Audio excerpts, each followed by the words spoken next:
Well, ladies and gentlemen, welcome to another exciting edition of your show. That's right. It's the Kickout Crew. I want to welcome everybody to this week's episode. I hope you enjoyed last week's episode. Want to give a special shout out to Efren for joining us. Always a blast. Really appreciate it. Have fun times. Good insight. And, be sure to check him out on IRFB and the Game Event on Premier Streaming Network, where you can also watch our episodes. That's right. Premier Streaming Network. Be sure to follow us on all of your socials. That is Kickout Crew. And, guess that's enough of me rambling and gambling. So I guess I'm going to send on over to Brad. So, Brad, good evening. What you got for us? Hello, everyone. And we have two mics on the screen right now. What the fuck? And they're both doing different things. All right, so let's talk about Brad. Go ahead, Bryant. Put up the picture I wanted you to have this week or show this week. Okay, so please lock door. Poison will kill our pets. Now, you may think this is just something I randomly took off Facebook or off of some social media. No. This is in my house. This is my door to my garage. This piece of paper okay, this is new, but there was a smaller one that's been there for months and months and months. It says the exact same thing.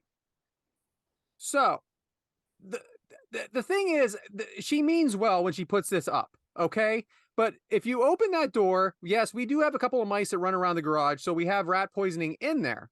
So we have to keep the door closed and locked, so in case a cat or dog runs in there.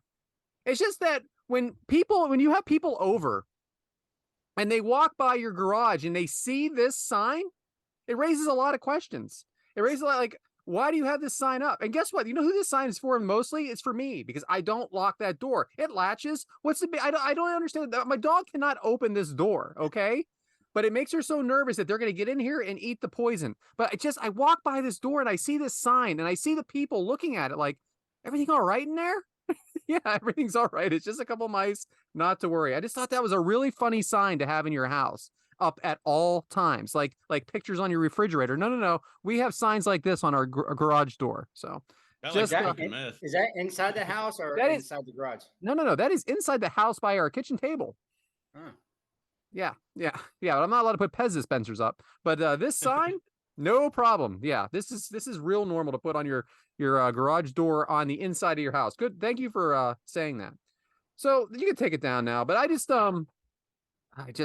she never ceases to surprise me. So I don't remember if I mentioned this last week or not, that when I went away for Thanksgiving, we went to the Christmas Story house. I don't know if I mentioned that on air or off air. So the Christmas Story, you'll shoot your eye out. My sister lives in Cleveland, and that house actually is in Cleveland. It's in the middle of, like, not the city, maybe on the outskirts of the city, I should say, but it's still not in, like, it's not just a made up house. They didn't build the house. It's the house. It's just been dressed up a little bit. And I just thought a couple of funny things. My dad, we did the tour, and my dad is sitting on the couch of the Christmas Story house and actually fell asleep. Cool. Shout out to my dad for falling asleep on the Christmas Story house couch. Second thing, they had a museum there and they had a gift shop. Gift shop had just about everything except snow globes. I thought that was really odd. I even went up to the woman at the counter and said, do you know where the snow globe section is? And I knew there wasn't any, right? But she looks at me, she goes, you know, I don't think we have any. Oh, yeah, I know you don't. Why? Why would you not have snow globes in a Christmas store? You know, that's something I could get behind. So I bought a glass that said, you'll shoot your eye out for $4.99. But there was ornaments everywhere. And then there was a section that just had one ornament, and it said broken, 10% off. And I'm thinking, the ornament's only $11, $10. There's hundreds of them throughout the store, but you're going to save the whole $1 for the broken one, huh? You know what, honey? We found ourselves a deal. $1 off for the broken one that we can't even put up. Just freaking ridiculous. Final thing was we went to eat at the Cheesecake Factory, and it was in a regular mall. And I'm not from Cleveland area. You know, everything's a little different in every state. There were meters in the parking lot. So I'm like, and by the way, you know how the meters now, you could prepay, you have an app. There's all kind of stuff you can do now with meters. I actually did it the other day. I had an app and I paid that way. Well, it wanted quarters. Well, who the fuck has quarters anymore? I don't have any money. Okay. I don't have any cash on me ever. So it's taking quarters. And I'm like, anybody have any quarters? And my brother goes, don't worry about that. I'm like, listen, I have a I don't. It is not my car. I don't know if I've mentioned that before. As one of the luxuries of my job is I get a demo that I can take with me, but it is not my car. It is registered to my company over in Pennsylvania. I'm not real interested in getting any kind of tickets or tows on a car that's not mine because I don't know how I'm going to get it out of the impound to Cleveland. Okay, you are? Yeah, exactly. I am not. So he goes, just don't worry about it. I'm like, oh, you mean don't worry about it? He goes, it's just a suggestion. I go, wait. What's this a suggestion? He goes, no, yeah, that change is just a suggestion. It's a suggestion. You don't have to put money in there. I don't know, man. Why would it? He was so serious. Well, luckily, I go, all right, here's the deal. If I come out and there's something on my car, you're paying. He goes, yeah, I'll pay it because it's just a suggestion. They just want a donation. Now we know. Anyway, luckily I came out and no, there was no ticket, there was no boot. I was not towed away. Also, even with the Christmas Story street, like it's off-street parking, and these are just a residential area. I'm like just parked in front of some random dude's house, facing the wrong direction, and it says no parking, like inches from where I'm at. And he goes, "You're good there." I'm like, "I'm not good here. I'm not." So I just kept driving around until I finally found someone. Anyway, just some little random things this week. Just make sure you take care of your pets, get them all spayed and neutered, and make sure you don't poison them in your garage. Back to you, James. Here's a hot take. I have never seen Christmas Story. Oh, well, good news. There's a rumor that it's going to be on this week on Christmas week for 24 hours on Christmas Eve, so you can catch it if you need it. Spoiler. Didn't they do that last year? Huh? Every year. The year before? Every year. The year before? It's a Wonderful Life is our Hollywood movie. Or it's 3.5 hours. Movie. Love that movie. And now they got like part 2 or something, don't they? The Christmas Story? Yeah. Yeah. We watch that as a family. We don't watch much as a family anymore. They're all old, but we watch that as a family. Was it good? Good enough. Hey, Devyn! Hello, everyone. Sorry I'm late. It's all right. I wasn't the late one this time. I got a new job working the shot clock for our high school basketball team. Yeah, so Thursday I got nights. stuck there. Hey, my son had a basketball game tonight. I still made it. That's fair. It ended at literally like 8:55. He also so... played at 4 o'clock today, too. Yeah. Central. Varsity started at 7:12. All right, that's it for me. Right on. Well, keep the good times rolling with Mike. So, Mike, what you got for us this week? Well, starting this week, I'm going to do a top 25 of 2023. So what we're going to do is we're going to pick a couple wrestlers from any promotion, male or female, and let's rank them 1 through 25. I'm going to start with 6 each week. Yes, 6, which gives us 30. But that means our last week, we'll have 5 of them that will be knocked out. So I have 5 that I already told you guys about. And then I'm going to pick one of you guys each week to pick one of your own. And this week we had our Voices from Heaven, Bryant, pick his. So I want to start with mine. We're ranking 1 through 6 this week, just so we know. Asuka. Where do we think she should be ranked? 1. Well, don't we need to know who she's up against? Oh, I guess we can. So far, 1. I have Asuka, Swerve Strickland, Julia Hart, Speedball Mike Bailey, and The Miz. And then Bryant, who do you have? I have Rhea Ripley. Ooh, okay. So, Asuka. 2. 2. I'm a James on 2. I'll go with 2. You go with 2. Adam. How did the list change? Because that's not the list you sent the other day. Yeah, well, if you're on time, you would have noticed before. Surprise! Professional podcast. It did change too. It did. Yeah, because the list I have is Rhea, Seth, MJF, Julia, Speedball, Mike Bailey. Because I didn't want a couple top guys on there on the list to begin with. Whatever you y'all have it- say, I'm good with it. I'm sorry, but you already have the top girl. You already have the top Yeah. girl, and it's Rhea. Rhea's Yeah. one, right, guys? Yeah. Yep. Okay, but will she be number one by the end? I don't know. I don't know who's coming. I don't know how many times this Exactly. list is going to change. So, Swerve Strickland. All right, so we have the Miz left, Swerve Strickland, Julia Hart, and Speedball, Speedball Mike Bailey. and Um, Rhea. Now, what are we basing this on? Are we basing this on talent, overall superstar? All the above. Just And we're making two separate lists or one huge list. How they performed in 2023. Okay. One. Like, you Swerve Strickland, you think should be number one? Out of Swerve and Oscar? Yeah. But we have Rhea number one, right? We haven't also got have to her Rhea. yet. I thought I said that. Okay.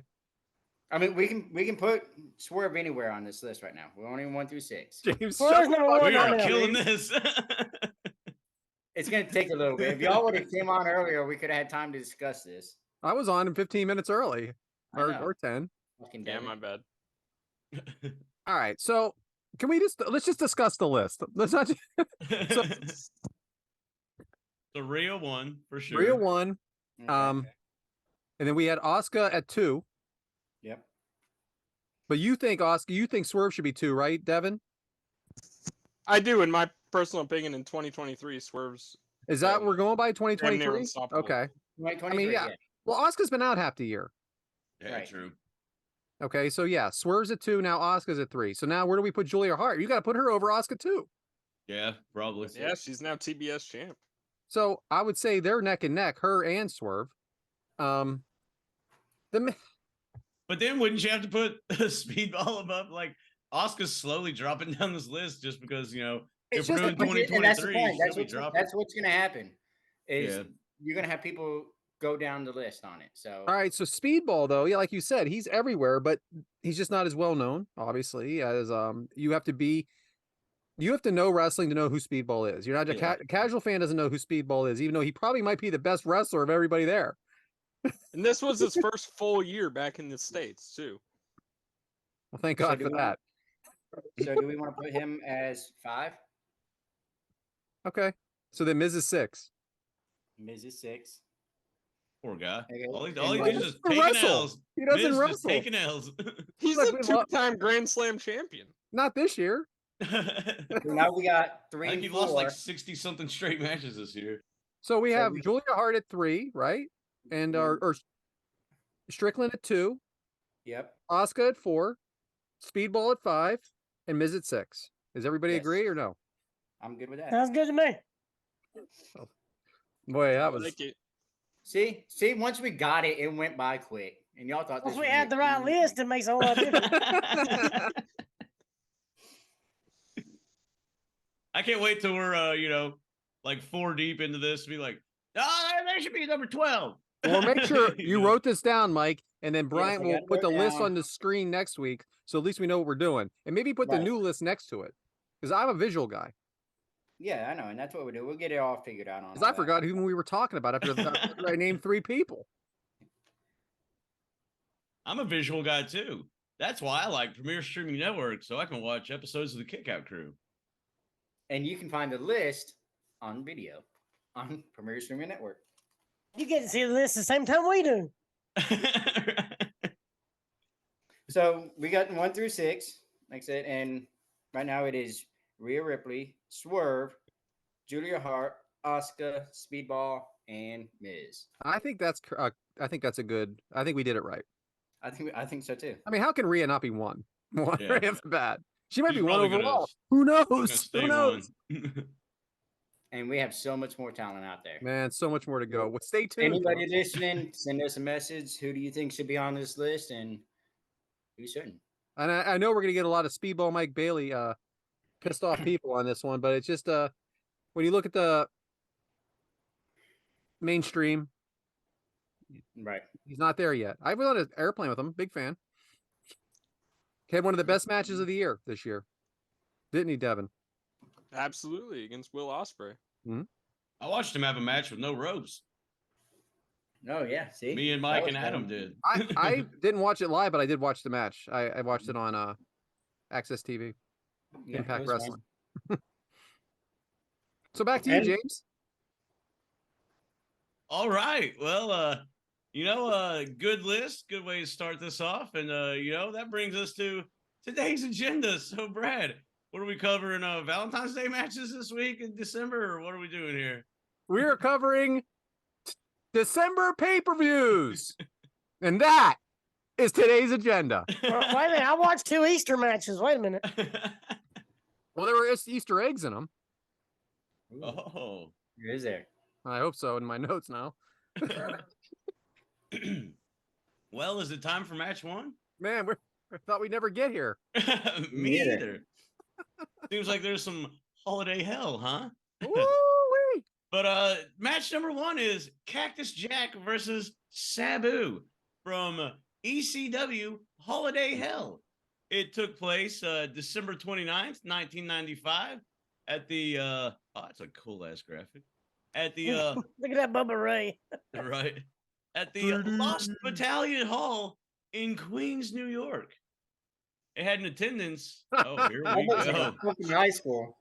What is that? All right, so we have jumping jacks. That's a neighborhood rec center. Yay.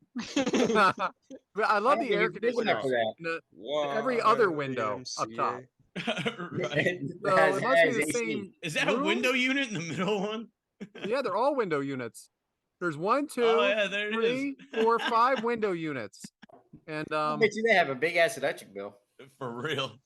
yeah, especially because this was 1971. I wonder if there's a guy with a water hose just like spraying fucking 10 feet in the air to hit it. What? I feel like these are stations and you have to go there and do these exercises. Why are they in the middle of the building? I have no idea. We are never going to be able to do a live show anywhere because we just trash all these buildings. And it says Recreation Center, real big. I wonder where the dressing room would be on that one. Probably in the locker room. I'm going to say this. The Nice urinals room. don't have dividers in them. No. Yeah. It's probably that one big, long, sink-looking thing where the water constantly runs. All the You trough. just got to stand right beside each other. They put ice. They don't. They're not going to pay that water bill. They just throw ice in there. So the signs on the door, I wonder if that means they're closed for good. It looks like it. It's I'd probably also the like to same just sign let you you guys have, know. Brad. I'd like to let you all know this is the best picture I could find. That's bullshit. That's best to talk about, you mean? I think you just found the first one and just snapshotted it. This is Brian's goal every week. Alright. Hey, we ain't got no cars in it. True. There's one over here on the back in the back. There's like a white one all the way past the tree. But They're that trying to hide Probably it. the security guard. He probably stays in the parking lot. Make sure no kids are drinking any beer over there. Yep. No beer at the Skateboarding. rec center. Had an I think we- attendance of 1,283. In here? Backed it out. There ain't no way. Yeah. And at the time, that was the largest, I think, ECW crowd. And had a match length of 13 minutes. It's funny because I done found a better picture, Bryant. You're full of crap. But Bryant, how did we get here? Well, I am glad you asked. As ECW was beginning to expand, it decided to go into the New York market for one of its first events. And its first event in Queens, New York, being Holiday Hell, they wanted to make sure they had the marquee match that they could. And of course, you pick the quintessential hardcore rivalry, which is Cactus Jack and Sabu. And honestly, that's all there is to it. Okay, then. Wow. That's how you do a build, boys. Cactus Jack entrance. Doesn't matter the situation, the venue. Mick Foley always delivers, doesn't he, Mike? Oh, of course he does. You know they tagged this match as an Olympic rules match. Oh, I think I We might don't have get that. followed that a little bit. Yeah. Did anybody keep up with the points during the match? Oh my gosh, it's absolutely torture. James, who are Tried the to. announcers and the ring announcer? Oh, well, the ring announcer, well, is Mr. Gardner, isn't it? Yes, sir. And the commentator is, oh my God, Joey Styles. Very good. Very good indeed. Devyn, what did you think of Cactus Jack's speech, his reaction to the crowd, and the crowd reaction to him? I absolutely love it. Like it's it's the exact opposite of Cactus Jack. Like honestly, it's not really, it's not what I was expecting. And then yeah, I liked it. So we see here he's the tag team champion. Who's his partner? Dude, love. Mikey Whipwreck. Thank Thank God you. someone answered that freaking question. I was about to say, boy, I did have know no that idea. now that I hear it, I knew it, but I was on the spot there and I'm like, ooh, deer in headlights. So Adam, who's the referee and what are original referee and what are the rules? All right, so the original referee is a guy named John Moore. And unfortunately, he gets chokeslammed by the new referee, 911. Now, I had to look up the National Collegiate Athletic rules. But, let's see here if I can find something real quick. No, I'm not reading all that crap. You're crazy. Yeah, just take your time. I'll come back to it in a minute. Oh, we I'm know sure you you will. will. I'm sure you will. So we have Sabu entrance. Crowd's really into it. Referee showing Sabu the down position is absolutely hilarious. Okay. 911 comes into the ring and he choke slams. What's his name again? Devyn? Joey Styles called him Pee Wee more. Yeah, his name's John Moore, yeah. And why did he choke slam poor Pee Wee? Because I wrote this quote down. This ain't gonna be no stupid Olympic wrestling match. He slams so 911 is someone character in ECW that would clear the ring here and there. Basically when a match was really terrible, they would play 911's music and he would come out and choke slam everybody and end everything. It almost was like things are going bad, let's get 911, and everybody loved it. It was a great gimmick, really. Like the Sandman at the Apollo thing? Yeah. So just a great gimmick overall. The crowd Queens. absolutely loves it. What were you saying, James? You got I something said else? Queens because the Apollo, Mike, what is all this though? Is this another so Hi, you Brad, I found it. oh perfect. Thank you. It says strikes and weapons are banned and points are rewarded for takedowns and escapes. Mike, do you think too much is happening too early? I had no idea what the fuck was going on. So another choke slam, and like I said, 911 is now the ref. So let the brawling begin. Sabu up and over the rope onto Cactus Jack on the outside. James, how do you like heel Cactus Jack here? I don't mind it too bad, especially in '95. It's kind of relevant to the time. Even though he did kind of have a little babyface run in WCW, but here, different audience, and they respected all of his stuff. And I think Mick as a face or heel is always good, but it's surprising to see that Cactus was a heel here, considering the notoriety with WCW. Leg drop by Sabu to Cactus Jack. Announcers keeping score, Devyn. So what's with the negative points? How many points for a chair shot? Is this good? Annoying? What did you think of it? Did it go on too long? So I'll start with the first one. Joey Styles, he says that on page 24, it says -2 points for a chair shot. And yeah, I think it went on a little too long. It was funny when he had the gag in, but then literally 2 minutes with it going and him still going, all right, an escape is 1 point now. All right, 2 points. And him actually keeping track for a few minutes, it got annoying. That's funny stuff, though. Thinking back on it now, I was a little annoyed when I was watching it, but talking about it is funny. Elbow to the mouth of Sabu, chair to the back of Sabu. Adam, as someone who's refereed over 100 matches at this point, has this hardcore style won you over? No, it's negative. I mean, it's not good storytelling to me, but I know it's ECW, so it's kind of their repertoire or whatever, but I'm just not a big fan of it. I prefer the storytelling aspect. But I know they have this awesome storyline for, well, I don't know how many years it went, but just they always had good matches. So anybody else, I wouldn't like it, but this ain't so bad. Am I right about the 100 matches? 106. Yeah, because I heard you on the mailbag with Mike Chioda said about the 100 matches, and I might have chimed in. I can't remember. Yeah, it's a referee show asking referee questions to another referee.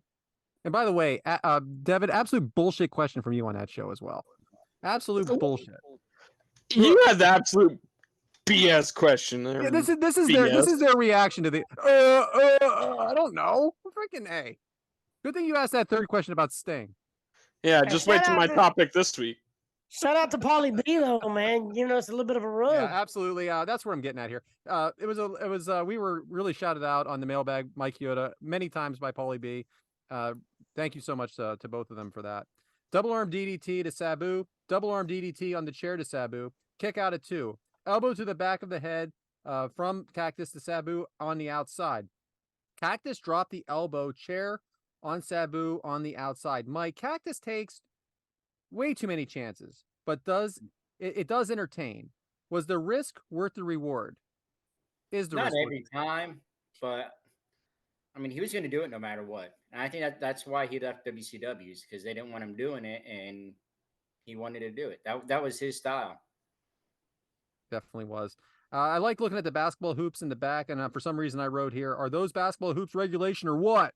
Oh, And I stole that. I stole that from Happy Gilmore, but it was hockey, but still same idea. Did you have something, Devyn? Yeah, going back to the elbow drops, those had to hurt. Like, it's straight onto the basketball court out here. Like you just mentioned, there's no padding at all. Yeah, and he's going right on that knee too. Mm-hmm. Well, if his you ever knee and hips, and now he has knee and hip problems. well, we've heard him talk about this. This is what hurt him, not necessarily flying off the top of a cage, which I mean I still don't get that, but this is what did it because it was over and over again. Chair to the back of Cactus, then the head. James, how's the crowd liking this? It's a lot of well, you know what's funny? Glad you mentioned it. The sound quality was kind of trash, which I get. You know, it's kind of low budget, but the crowd was there. Are there a lot of scattered conversations? It seems like, but they were kind of like getting into it. But it seemed like a lot of scattered conversations, honestly. Well, one thing you know for sure is the production is not always going to be there with this company. Yeah. So you're going to pick up a lot of that. So you always wonder. They didn't have any money, right? Yeah. So Cactus. So now we have Cactus twisted up in the ropes. Was that a pretty cool spot, Devyn? And do you think that's tough to do? I definitely think it was a cool spot, and it had to have been hard to do. Like, we know that that's the reason that he lost half of his ear, is because the ropes were too tight in Japan in this spot. Amazing. So seeing Cactus do it here, I was worried. What, Mike? He liked doing this spot though, didn't he? Amazing. Yeah, spot. and I mean he knew how to do it. So what I mean, kind of seemed like it was easy to him by the way he did it. It looked flawless, Right. and it can't be like easy to do, really, right? I mean, Adam, as an in-ring performer, would you know if that's an easy thing to do, or? Well, back then it was a little bit easier because they didn't do all these all the moves from the ropes. But back then, it was something he did pretty often. Macho Man did it a lot too. That's how he got bit by the snake. So it was something they did pretty often. And these ropes are a little bit thicker than some of them they are now. You see how thick those ropes are. Yeah, they're thick. I don't think they were using actual cable, like the metal cable line right here. So it might have been a little bit easier for them to do that way also. Air Sabu knocks Cactus out of the rope. Sabu misses, catches the chair in his own ribs. Old ass table onto Sabu. Because those tables, man, they are not working tables. I am the table. Shout out Matthew. Sabu laying on the table, but gets up and throws the chair at Cactus. Sabu throws Cactus onto the floor. Sabu flies out of the ring onto Cactus, who was on the chair. How dangerous is this venue, Adam? All of it's dangerous because, I mean, the railing moves every time they touch it. These pads ain't nothing more than gymnastic pads. And the throwing of the chairs is what I don't like because it's so dangerous. You could catch a leg, you could ricochet and hit somebody else in the front row. I mean, that's the most dangerous part is these flying chairs. Shout out Ricochet. Kick to the face of Cactus, snapmare Sabu. This may be hardcore, Mike, but Sabu is athletic as hell here, isn't he? Oh, of course. And he has been like his whole career. It's almost like he doesn't need this, right? I agree. Like, I don't see why he does it all the time. And he goes hardcore with it. Chair to the face of Cactus Jack, but gets himself in the ribs. Cactus headbutts Sabu out of the ring. Chairs to the head of Cactus Jack, but no effect, James. I mean, he's no selling these chairs to the head, right? Well, I mean, it started with what, like a double arm DDT on a chair, and yet we're still going. So, I mean, nobody sells shit. Yeah. Yeah. So Sabu off the chair, crossbody to Cactus through the table. What do you want to say about that crossbody, Devyn?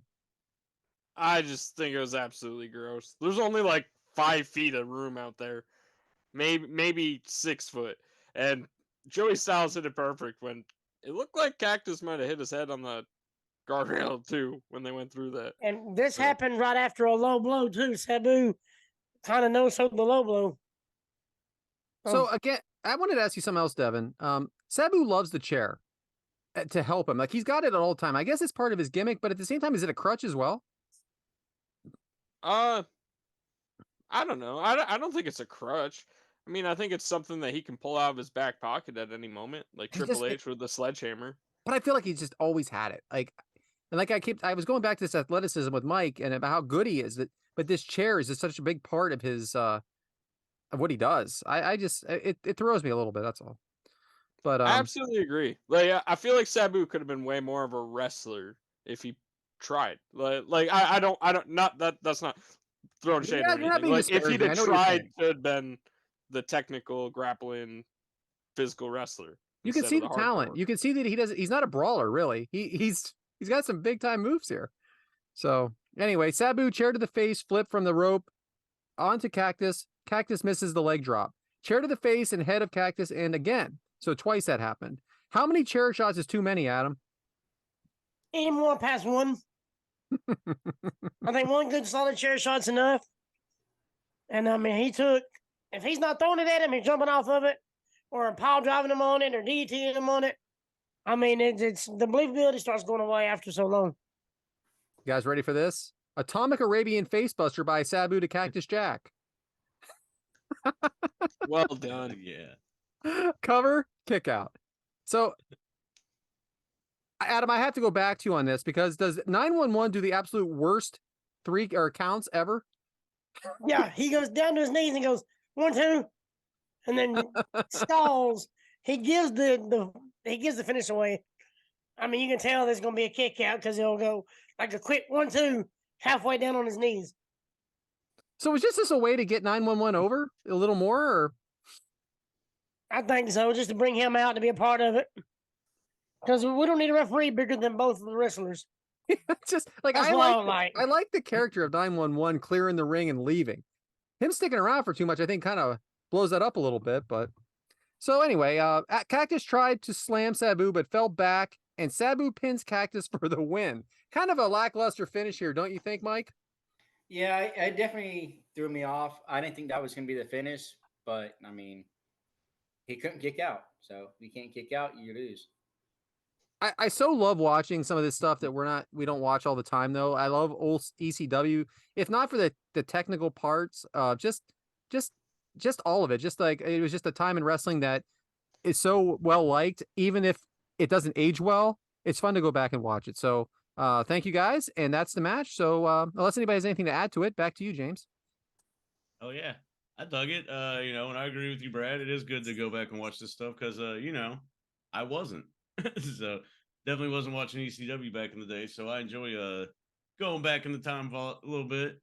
But it's good with wrestling, huh? Some food. So Mike, what you got for a me minute this week? Today, huh? Mike, by the way, Mike, where are you? In the living room. Why? I don't know. Just because. You're just never in there. You're never in there. You're in like whatever, the shed or something, right? Well, I mean, it's fucking cold outside right now, Brad. I like you, Mike. I bet you got the Christmas tree and the stockings. I got a Christmas tree over here, everything else. All right, I mean, it's in like the 40s or something right now outside, so I'm not going to go out there and there. Yeah, it's the same here, actually. All right, so today I am doing a crock pot chicken. What is it? I don't know. Rhea Ripley. Rigatoni. You were close, Yep. Brad. Do what? So Brad was close when he said Rhea Ripley. I thought we were doing the top 6 again. Oh, yeah. So you need 4 boneless, skinless chicken breasts. You need 1 tablespoon of Italian seasoning, half a teaspoon or tablespoon of pepper, half a tablespoon of garlic powder, 1 pack of onion soup mix, 1 8-ounce can of cream of chicken, 2 cups of heavy cream, 4 tablespoons of butter, 8 ounces of cream cheese, 1.5 cups of chicken broth. Put in the crock pot, put it on low, cook it for 2.5 hours. After about 2.5 hours, go in there, shred up that chicken, mix everything up. Then you throw in your 1 box of rigatoni pasta, 8 ounces of shredded Parmesan cheese, another 1.5 cups of chicken broth. Mix all that stuff together, cook for another 45 minutes to an hour, and then serve. Yeah. Question: did you say 8 cups of cream cheese? No. Did I? I thought I said 8 ounces. Okay, that's a lot of cream cheese, man. Did I say cups? I believe so. But... Yeah. Well, I meant ounces. I love that there's always one critique after every Mike's Meek minute. Like last week with Efren, it was 250. Right? 3 days. That was so great. Well, thank you. That was good, Mike. Sounds good. Yeah. Try it. That sounds good. Hey, if y'all listen to Road Dogg and Casio this week on their show, Casio tried my hog balls meat. What? What do you mean? A couple weeks ago, I did the hog Yeah, balls. I remember that. They actually got it from the show, the Kickout Crew, or they just made up their own? What are we going with here? What are we going with? What I'm saying is, he said he made those sausage balls the same way that I told you how to do them. Yeah, so he watches the show. Very good chance. So Y'all should Google the same recipe. He does watch the show because they stole half our shit. I mean, they say it's your show. You're right. He said that to But Road it's, Dogg. but it's like our 3 show. times. Sit back, relax, and ease your mind. Like It's your show, but it's our shit. Motherfuckers. if any show's like our show, it's that show. For real. Anything you can do, I can do better. Like that's how I feel like everybody just we're planting the seeds and they're fucking, reaping the harvest. You know what And I'm every saying? time Road Dogg forgets what he's saying, I'm like, well, that's me halfway through a match. Right? He's stealing our shit. He's playing dumb like I do. Playing. Yeah. Anytime Casio talks about his wife being more attractive than him, that's me. So we're all... That's definitely you. Shout out Erica. Shout out Erica.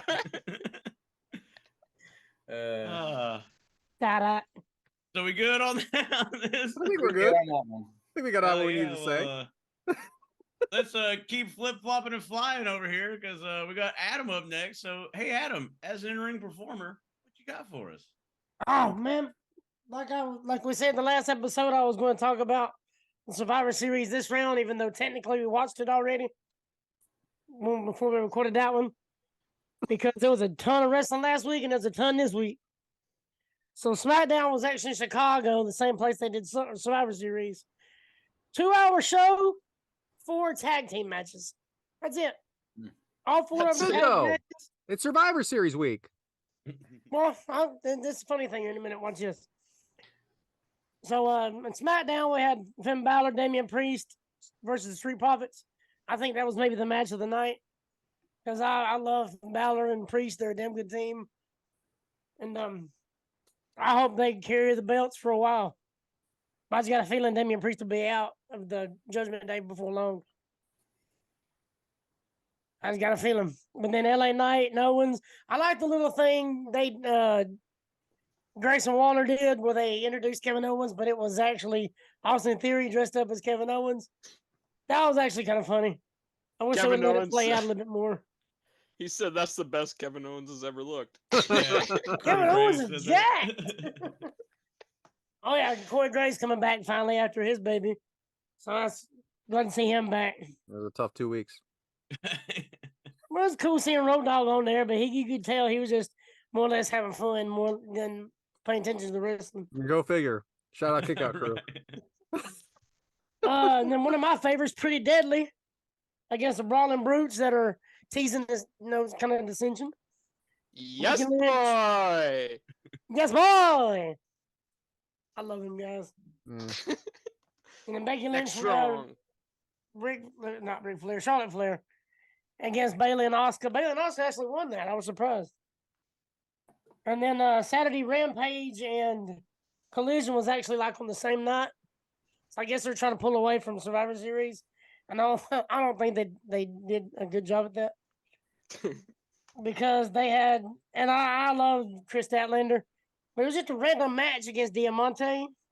And then Shibata Yuta was probably the match of the night. Yuta winning the ROH Pure Championship. And then Collision. See, they actually had in 2 hours 1, 2, 3, 4, like 8 or 9 matches. They're doing the Continental Classic stuff. Eddie Kingston, Brody King, Claudio, Daniel Garcia was actually a better match than it should have been. So now, all right, so I'm going to go back to that real quick. I've been really busting into this whole Garcia thing, but now I feel like they're building a story with all these losses.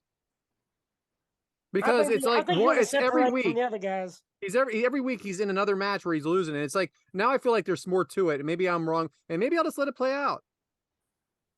Yeah, I think they should bring the dancing back because he does better when he dances. Fuck that. That dance is fucking stupid. I think Statlander's really got cut up too. She looks good. Oh yeah, Statlander. Yeah, she needs to be up there with like Tony Storm and all them. I mean, but she has been. And she dressed like Dodgeball, so another Ben Stiller movie reference on her. That was awesome. I love Dodgeball. Kill Switch versus the Boys. Keith Lee, Lee Moriarty. House Rules match, TBS Championship, Julia Hart, Lady Frost. Cool seeing Lady Frost on there, man. I love her. Yeah, I do too. I got a picture with her, my son. It was good. The Righteous FTR, which is not a bad match. I like the Righteous. I like the gimmick. Me too. And then Commander Gravity versus the House of Black. Can't go wrong. Commander Gravity. Sounds funny. I mean, I don't know about the Gravity gimmick. What do y'all think? It's okay. They're good matches, man. It's real. It's one of the forces in our world. Yeah, sure is. And then we have Survivor Series War Games. What about a Serious Orgasm? I said we have Survivor Series War Games. I swear you said Survivor Series Orgasm. The return of R-Truth. That was awesome. I didn't realize how much I've missed R-Truth. Everybody say what's up. What's up? What's up? Look, I saw someone online the other day. They did a side-by-side of Ron Killings back then compared to now, like 20 years later. Hadn't changed a bit. No. It's kind of like exactly 50-something years old, looks exactly the same. I mean, I kind of feel that way about Bobby Lashley as well. And I know he's on his only late 40s, but my God, the guy looks the same as he did 10, 15 years ago. Yeah, and Bobby Lashley's he's probably in better shape now than he was then. R-Truth's got some bangers too. I just don't understand how Bobby Lashley can be in be that big and wrestle, but he always has. Yeah, he don't seem like he gets tired either. I mean, he's got a tank on him. R-Truth put a video on his Instagram this week that when Jey Uso came out for the War Games, he was in the crowd doing the arms thing with everyone. Yeah, that's fun. I didn't realize how much I missed R-Truth. I love him, man. I bet you he's been on our TV a lot. Yeah, maybe on the show. Oh, that'd be awesome. Who knows? That 24/7 thing when he was that was gold, man. That was gold. Good one for him. That belt wouldn't have even seen the light of day. And in the Rumble, when he put the ladder up and climbs up the ladder, he's like looking around. I like how he just shows up in Judgment Day's locker room. He's like, "Hey, man, I'm here to be y'all's tag team partner." Oh, it was last week. Oh, how did I do? Did we win? Childhood hero was John Cena. Yep. I love We'll let Brian. him. I love Archer. Covers their couch in ruffles The dust. best, dude. He's the best. These are He- award-winning jelly rolls. Oh, that's what it was. Jelly roll. So good. Uh, Our producer had the pleasure of being there, so Brian got some damn good pictures. And but the war game started out with the women's war game against it was Damage Control, Bianca Belair, Shotzi, Charlotte, and Becky Lynch. And I was surprised Damage Control lost because they just formed the like a super group and then they get beat. I don't know if I like that decision. What do y'all think? I think Bailey taking the loss says everything. Yeah. Ooh. Yeah, that's what I was about to say. Bailey taking loss. I think they're gonna kind of throw her out. Agreed. And Michael Cole called her the MVP of War Games for Damage Control too. I think I they're mean, looking she for did a lot, a didn't reason. She started out the game. She started out, didn't she? I believe so. Yeah, I think she was the first one. Yeah. Her and Becky. Mhm. All right, that's right. That's right. Dragon Lee, Santos Escobar, Rhea Ripley, Zoe Stark. That was a better match than I thought it was going to be. Zoe Stark is holding her own, man. She's looking good in the ring. I just feel she's at that top level, like wrestling these top wrestlers early, but you know she's going to lose. That's my issue. I know she's not going to win. I've seen a discussion online where they should come out with a women's like Intercontinental Championship for women. Well, like the TBS championship. Yeah, kind of like that. They have like a mid card championship for Absolutely. women. I don't know why you don't. You have 50,000 for the men. Right. What would you call it though? The European Championship. Well, how about the CW championship? Ah. I don't know. That's NXT. That ain't working. The CW Championship. It'd be interesting what they would call it because Tony Khan's making too many belts and giving them all the good names. Like Continental instead of Intercontinental. I wonder where he got that from. I think match of the night, War Games, was Gunther and The Miz. Because The Miz, I thought Miz had a damn good chance. No, he They did. teased it to where he had a damn good chance to win. And then And The we Miz put War him Games- sixth. What? I think that it felt like an AEW match. And what I mean by that is they do a lot of matches where you think it's going to go one way, but then they tease you enough where you think it might not. But I really, it seemed like that. It seemed like an AEW type match. I think The Miz is out there proving a point that, hey, man, I've been here a long time, but I can still go with the best of them. He turned Miz babyface again. You were rooting for him because of the way he was making fun of him. You're a joke. You've always been a joke. They're still You're a doing great it. They did it entertainer. wrong. They did it wrong again. It's just, and you're like, screw you. You know? The Miz is Everyone- awesome. Everyone cheered for Miz getting a low blow on him. Yeah. Like that Yeah. was awesome. I think the Miz. I like the Miz. I really do. No, I do think too, but he's a He's heel. been there for so long. He's a chicken shit heel. Is what he's Yeah. always been. He turned him face in a minute. Great job by Gunther on that.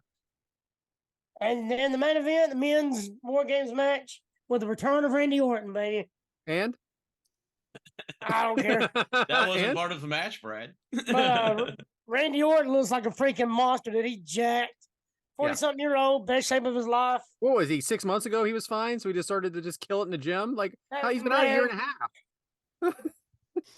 The Bro. RKO, the big ass RKO to JD McDonough was badass. Yeah, why don't you give us that criticism on that again, like you did in the group chat? Well, it was a split second off, but I mean, JD McDonough, I give credit to him. I muted you. I give the credit to JD because Sammy and Seth, they just kind of let JD do his thing. He took a nice little face bump off by a split second, but I mean, you're falling 20 feet. It's hard to catch that timing perfectly. But other than that, I mean, it was good Do safety. you want the video, Adam? That'd be Shout out badass if JD you got Hoop. it. So our people on Premier Streaming can watch it with us. Yeah, shout out JD Hoop. That was a great move. Yeah. Yeah. Can you see my screen? Yeah, Yes. Yeah, you're good. Dude, I saw that James, you're dirty on there text message. twice. What are you doing? There you go. So for those of you at home that are not listening or watching the video, go over to Premier Streaming Network and to catch this clip. Oh, this is better than what WWE said. Because you won't, you know. Ow. That is good, though. Yeah, I mean, it's just JD McDonough. I mean, he's. I mean, I think he was a damn good addition to Judgment Day, and I'm starting to like him more and more. I liked him when he went against Finn Balor for one of the NXT pay-per-views. I'm just Back glad when we he won't was get in- kicked off of YouTube for showing that. So that's cool. Nah, it was shorter than 30 seconds or something. It's the nice part of it being a home video as well. Definitely is a home video. Yep. And then, as Brad alluded to, the return of CM Punk. Yeah. With a fresh fade, looked a little different. He looked like he'd been hitting the gym a little bit too now. Well, what else? They've been hitting something. Jack Perry. Other than Jack Perry. I guess hell's frozen Erica over, goes when he walks out on screen. Erica goes, he looks 10 years younger than he did in AEW. He actually does look better now than he did in AEW. Well, I heard he had a Because facelift. he doesn't work with fucking kids, and maybe he's rested up because he was tired. Well, he lifted Jack Perry's face before he walked out. And then Monday Night Raw, 3-hour show, 4 matches. That 4. was it. That's a shame. The Creeds won a tag team turmoil match. I know it took a What long the time. fuck are the Creeds? Yeah, what the I woke fuck, up and Mike? read the group chat and I was dying The laughing. Creed brothers. Mike apparently doesn't know them. Yeah. Mike was not having it. Who the fuck are these guys? Bronson Reed and Ivar. They battled, but it was double count out. Nia Jax, Zoe Stark. See, like I Those said, two, wait, I want to go back to that match because I think those two would make a good tag team. Bronson Reed and Ivar. It'd be a three-way tag whenever Ivar's partner comes back. Yeah, but I mean, nothing like a good three-way. I just think those two. I mean, Valhalla. think there might be a good chance it happens. I think those two are going to beat the hell out of each other for the next couple weeks, and then throw them in a damn tag team. Shout out Sheamus and Cesaro. Exactly. That's what I'm saying. That's right there is what you're going to have. We are the bar. And They maybe- are. I mean, they're bigger guys. They're athletic. They can do a lot. I think that'd be a badass tag team. I won't be mad about it. And then Randy Orton, Dominic Mysterio, man. Dominic Mysterio, they're pushing the hell out of him. And he's grown up a lot in the last year and a half, 2 years he's been in there. Prison will change a man. The whole 30 minutes he was in there. Do you think Randy requested that match? Like, let me see what Dom's gotten. Let me see how well Dom's learned. He's probably wanting to, I mean, he's in that phase of his career where he's wanting to help push Yeah. younger talent. So Yes, but also it's the legacy thing. You know, I think there's something to that too, because he's all about that third generation. Yeah. Dominic being True. also the legacy. Yeah. Well, I mean, he can wrestle anybody. He doesn't have to lose to somebody to get him over. I mean, he can wrestle. He can beat somebody and still get them over. And I think Randy Orton is bigger at this moment than he has ever been. I do. I think he's in the next stratosphere now with his return. yeah, he's like that locker room leader now. And with Edge being gone especially. He's Do been you gone. think he's? Go ahead. Do you think he starts a new merch line with that line "Daddy's Home"? Oh. Like how Rhea calls herself "Mommy." Is he now Well, Daddy? if he does, I'm not buying it. 100%, this- right, James? For This real. is going to be here and gone, so I don't think they will. But big airbrush Randy Orton face. Is this his daddy's home? All right, NXT real quick. Tony D'Angelo's Stax Lorenzo defeated Angel Garza and Humberto Carrillo. Iron Survivor Challenge match.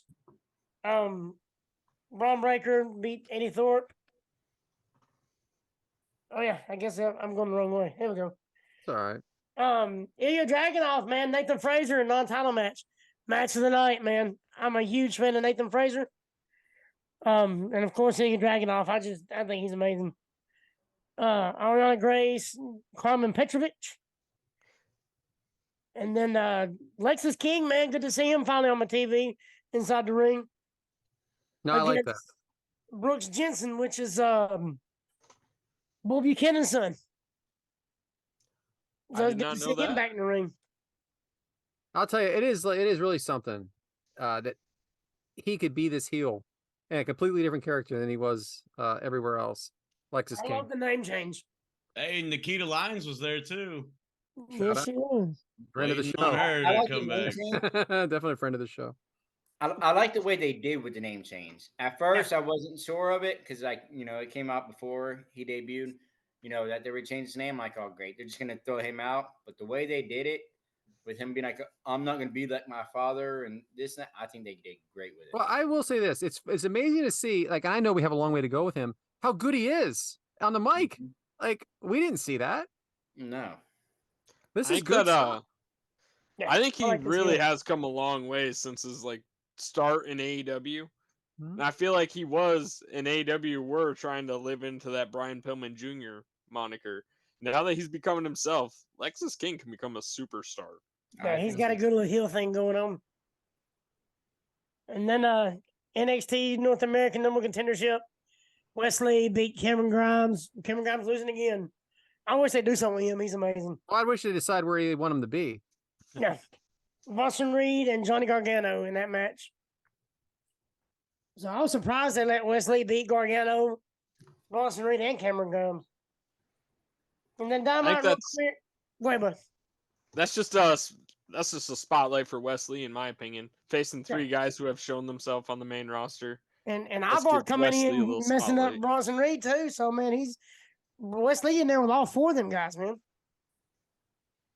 I like it. Wesley's awesome.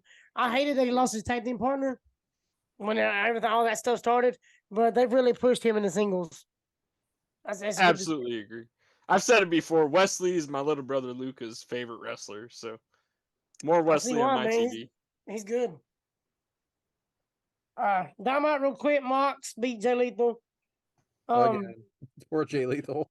He just can't win. And Mark Briscoe too, man. Mark Briscoe's keep getting beat.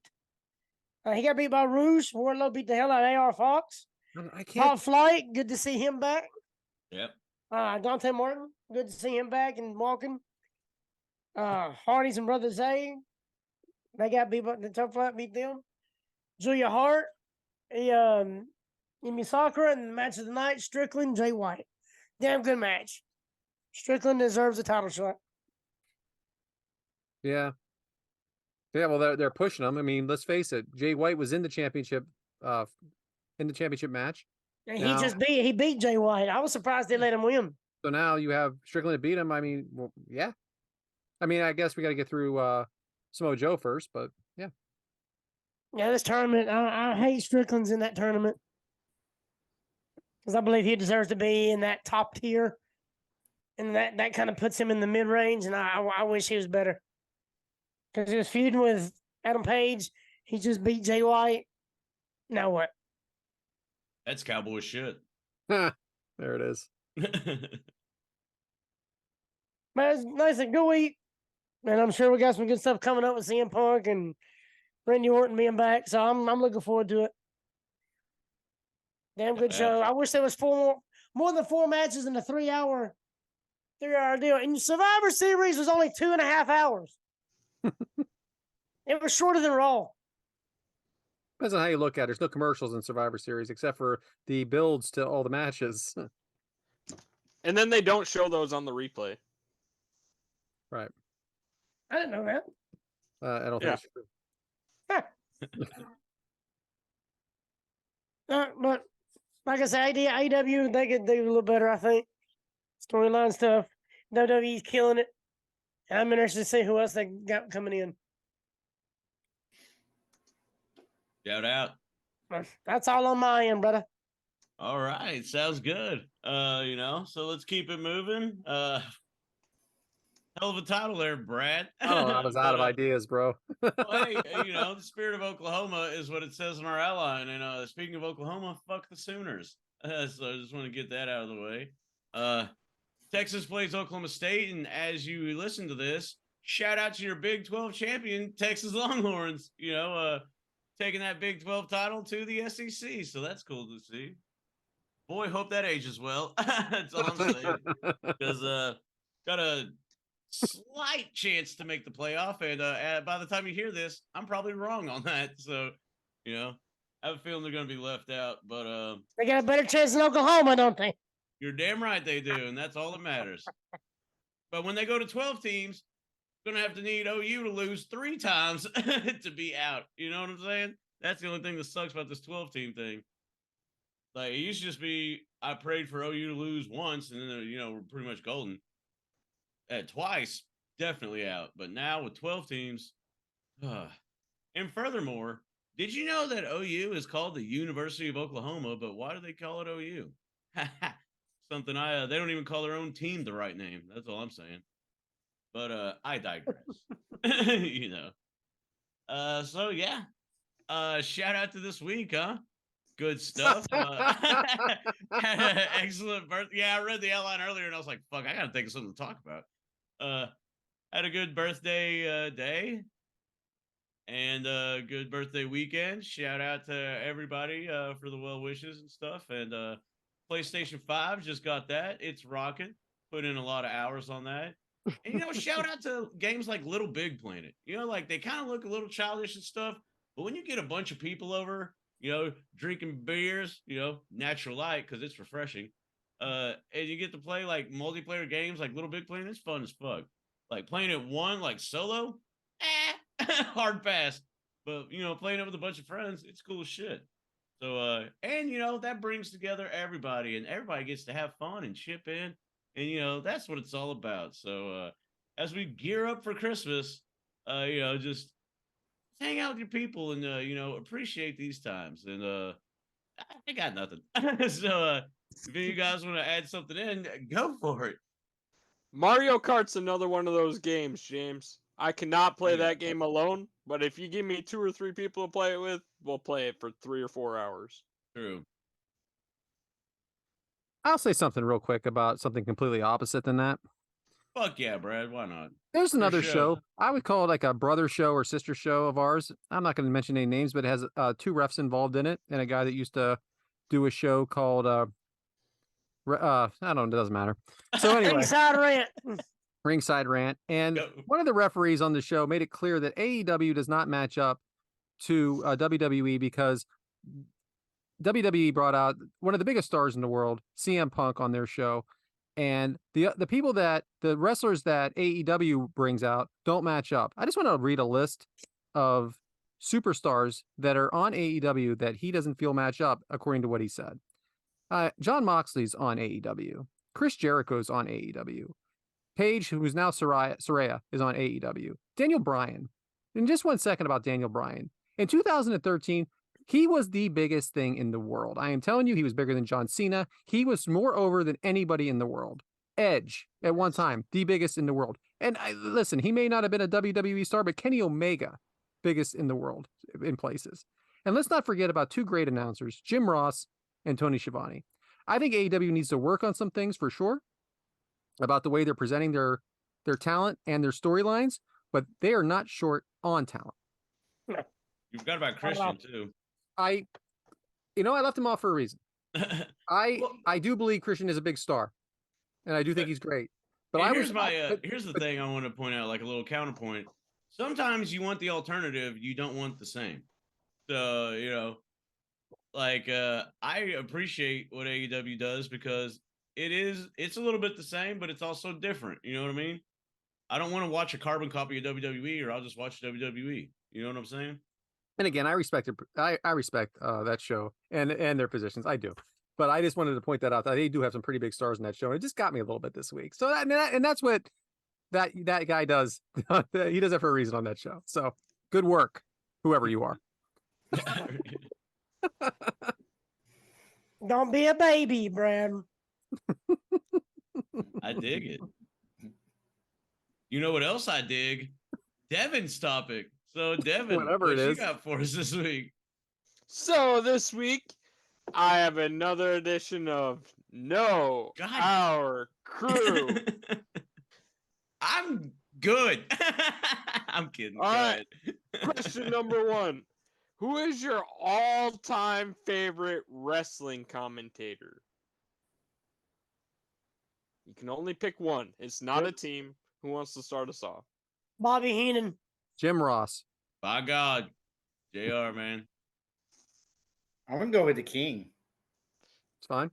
Jerry They're the all King. good. I mean, They're all right answers, but I Yeah. do love Jim Ross the best. Yes, Heenan is good answer too.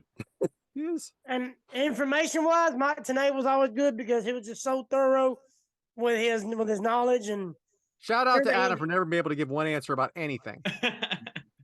Scott But I do Hudson. I like JR's emotion that he brings into everything. Like there's some people that say like paint a picture, and JR does that really good.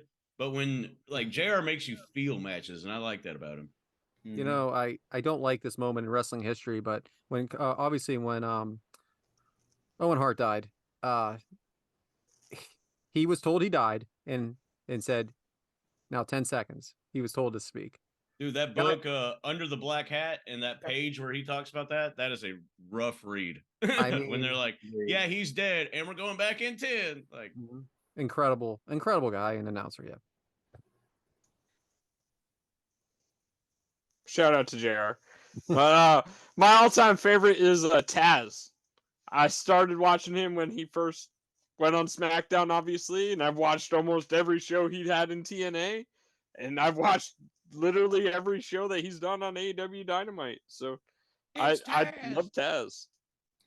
Well, what about CM Punk? Because he says he's the best in the world in commentary too. So I figured Devyn would like Excalibur.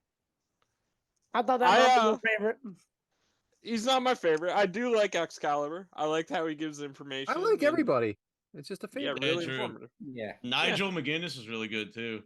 Shout out to Corey Graves, who's become Yeah. one of my Shout out to top Tony guys. Shout out Corey to Graves Tony and Michael Schiavone. Cole is a good team. I like it. Pat McAfee loved him. oh, he was great too. Yeah, Shout out to Vince McMahon. I'll tell you one What a that's going to be maneuver. a future Jesse great. Ventura. There's going to be a guy that's going to be a great future commentator, and that is Chris Jericho. He is going to Yeah, he smash is. it when he gets out of the ring and goes to commentary. I would assume. I hope he does. Actually, he is going to smash it on commentary. you think he And will? there's some I hope he great does. commentators working their way up right now, like Carmen Yeah. Michael. And I love You your like crew from that, NWA. I love those guys from NWA. They were hilarious. Joe Galley, the head guy on there, and Danny Deals. I love Danny those Friend of the guys. Deals, show. yeah. Make sure you stop over. Oh my gosh, guys, hilarious. All right, so question number 2. What is your favorite Christmas song of all time? It's around that season now. December's officially started. So, what's your favorite Christmas It's song? Christmas time in Hollis, Queens. Mom's cooking chicken and collard greens. Oh yeah, Christmas in Hollis by Run DMC. Close second is that fucking Gucci Man song. I don't remember what it's called. Yeah. Got my Uzi and the AK over the hills. Big blah blah blah. Yeah. East Atlanta Santa. Like that's not the name of the song, but he's always like the East Atlanta Santa. I pull up in the vert. Shout out. But yeah, Christmas in Hollis, big time. Followed second, actually, shout out. I'll give a lot of answers on this one. That skit on SNL with Horatio Sands, Jimmy Fallon, Chris Kattan, and Tracy Morgan, where they're I don't care what people say. Christmas time is near. Sweet ass Christmas song. But that's it. I'm done now. Yeah, I'm gonna I go know. ahead and just get rid of my masculinity altogether here and go with Kelly Clarkson, Underneath the Christmas Tree. I swore you were gonna go with Wham. I like you, Brad. I like you. I love love the Last song. Christmas, James.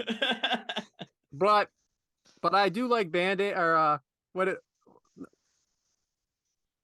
do you know it's Christmas time at all? Na na na na na na na. Yeah, Dude, that's at freaking Free awesome. Shows did a Zoom on Christmas, and I had a paper bag over my head, and I wrote, "Do they know it's Christmas?" on It's the freaking paper great. bag. And shout out to Daddy's Home too. It's 14% Rotten Tomatoes. The song's in it. Love it. John Cena, shout out. What's that one Mariah Carey sings?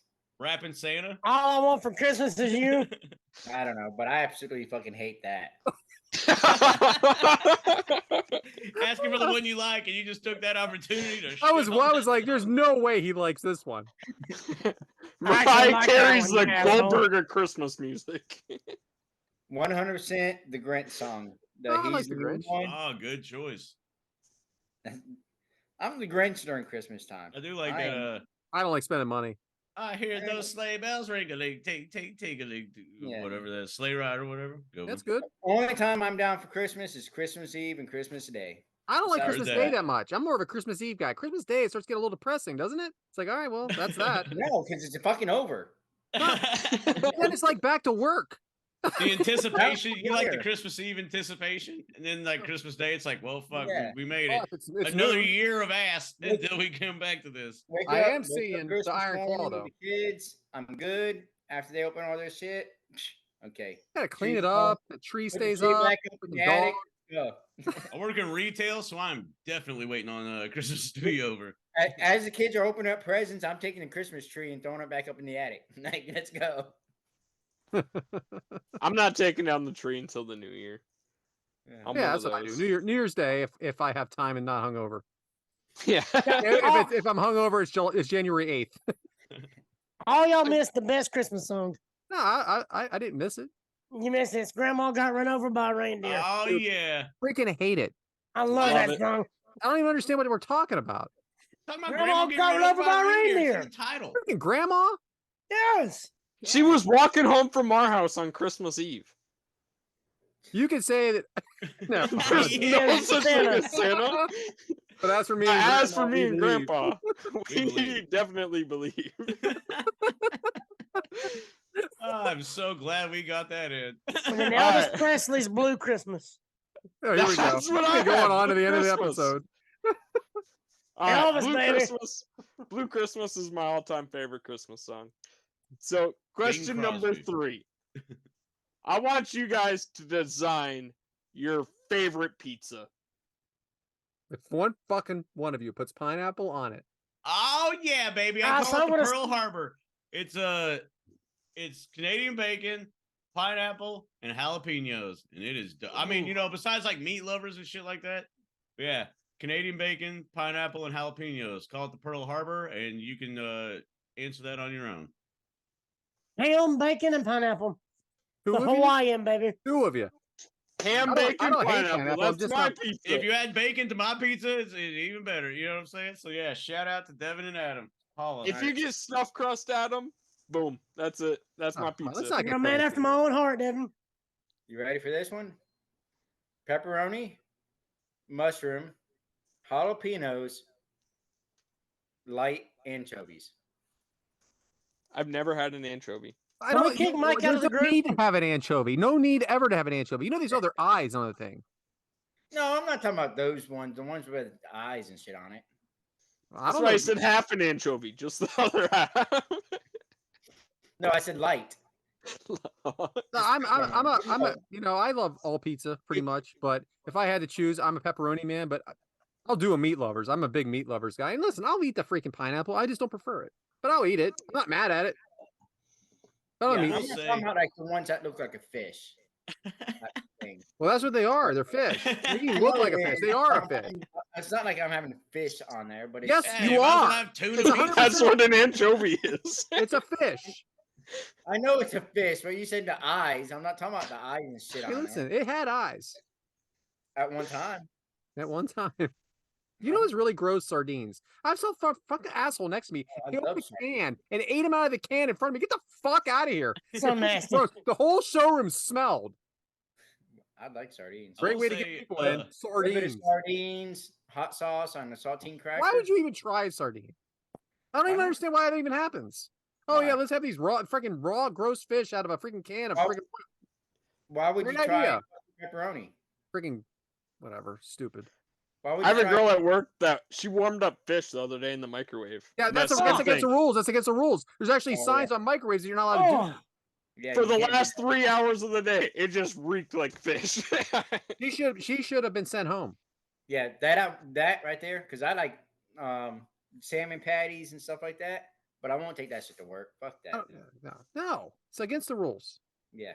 I didn't grow up in an affluent household, but when we got meat lovers from Pizza Hut, stuffed crust meat lovers, it meant something like, oh, look at us, pinky out tonight. You know what I'm saying? Like, because that's an I feel expensive ass ya. pizza. We got cheese outside and inside. So when my mom would order it, like, the Joneses are showing up, let's step aside. Rockefeller's in the building, So like, Hey, I remember it that. meant a lot to get the meat lover stuffed crust pizza because it was like, yeah, look at us, look at us. Well, James, back in the day, Pizza Hut was the most expensive pizza. Now it's not. Now it's like a discount everywhere you go. But Papa John's is the expensive one. I'm telling you, Pizza Hut was a treat back in the day. It was a treat to get pizza. I was like, oh, okay. And to go there, and then they get it out for you out of the pan, nothing better. When they bring you out your own personal one as a kid, with a nice. You get the salad bar. Yeah. Oh, yeah. I'm freaking starving. I'm I would starving. crush at the salad bar too, man. I'm fucking so hungry right now for Pizza Hut. All right, see you guys at Pizza Hut. Yeah, I gotta get Pizza Hut. I'm getting pizza tomorrow.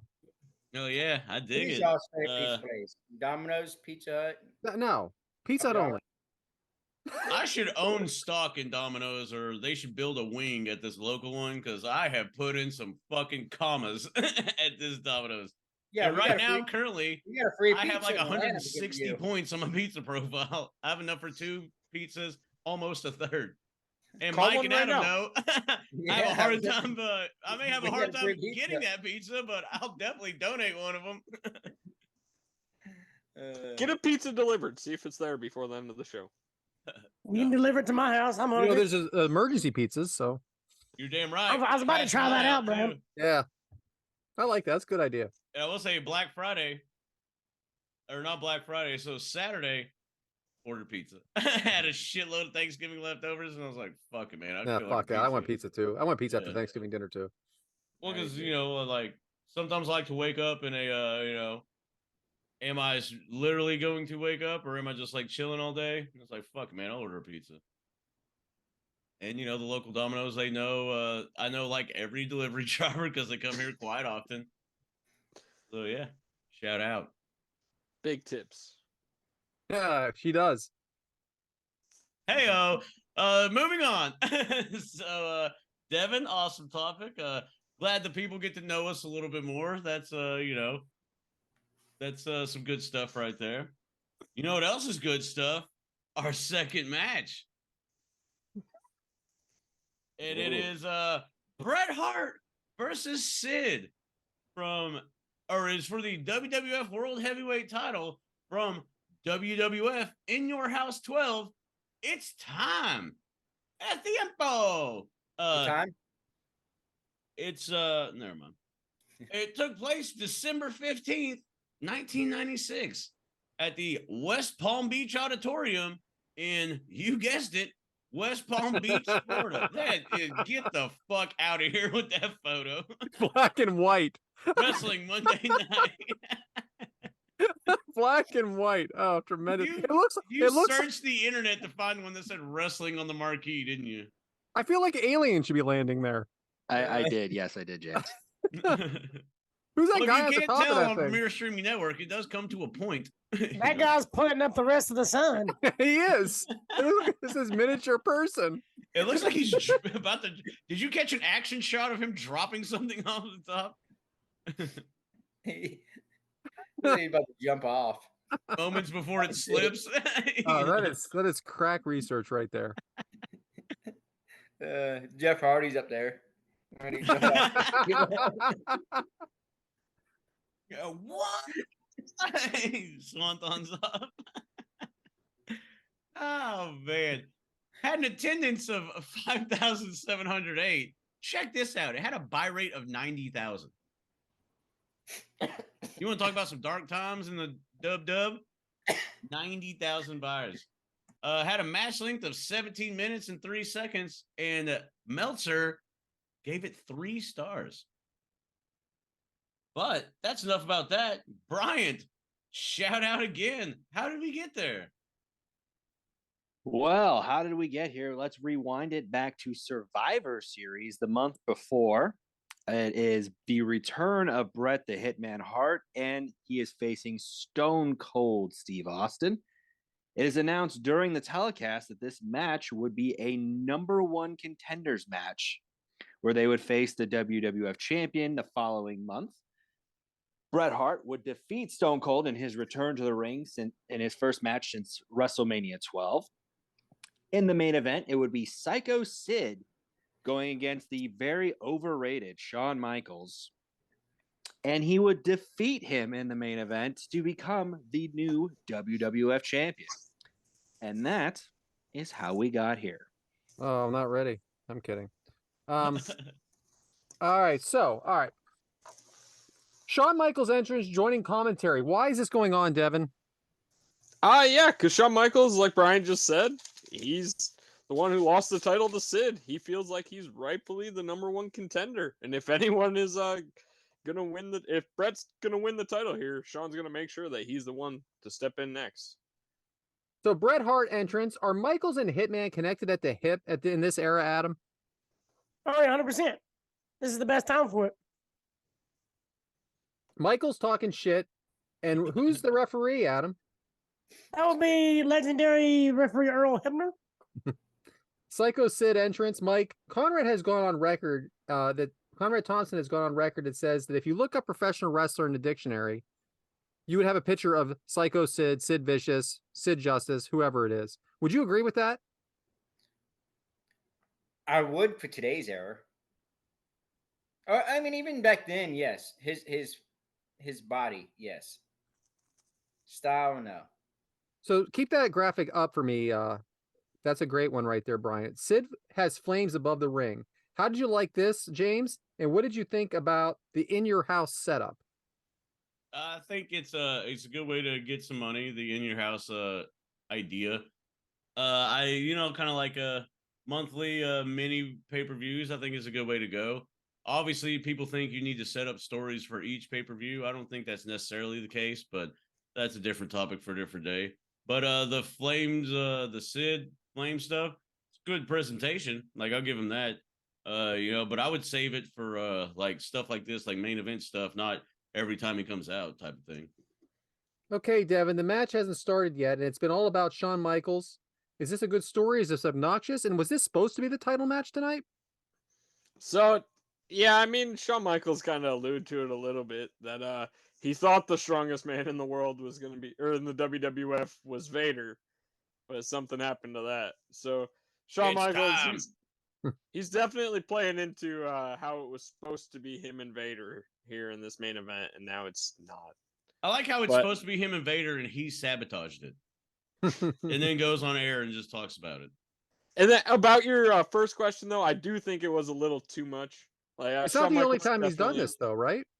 No, it's during this era, it was Shawn Michaels' kind of thing to stand out and go above and beyond, make it all about himself, make sure he's the center of attention, which is good and bad. What I want to add to that is there's a very special match from WrestleMania 13 between Austin and Bret Hart. And again, Shawn Michaels is on commentary, and it is a lot about him. And his entrance is longer than both of theirs. He's not wrestling. And he does the little too sweet thing on that one. I'm echoing again, guys. Shout out StreamYard. So it's on Devyn's screen. Bret attacks from behind, taking it to Sid, clothesline by Sid, body stomping Hart, body slam by Sid, then kick. Is this a clash of styles, Adam?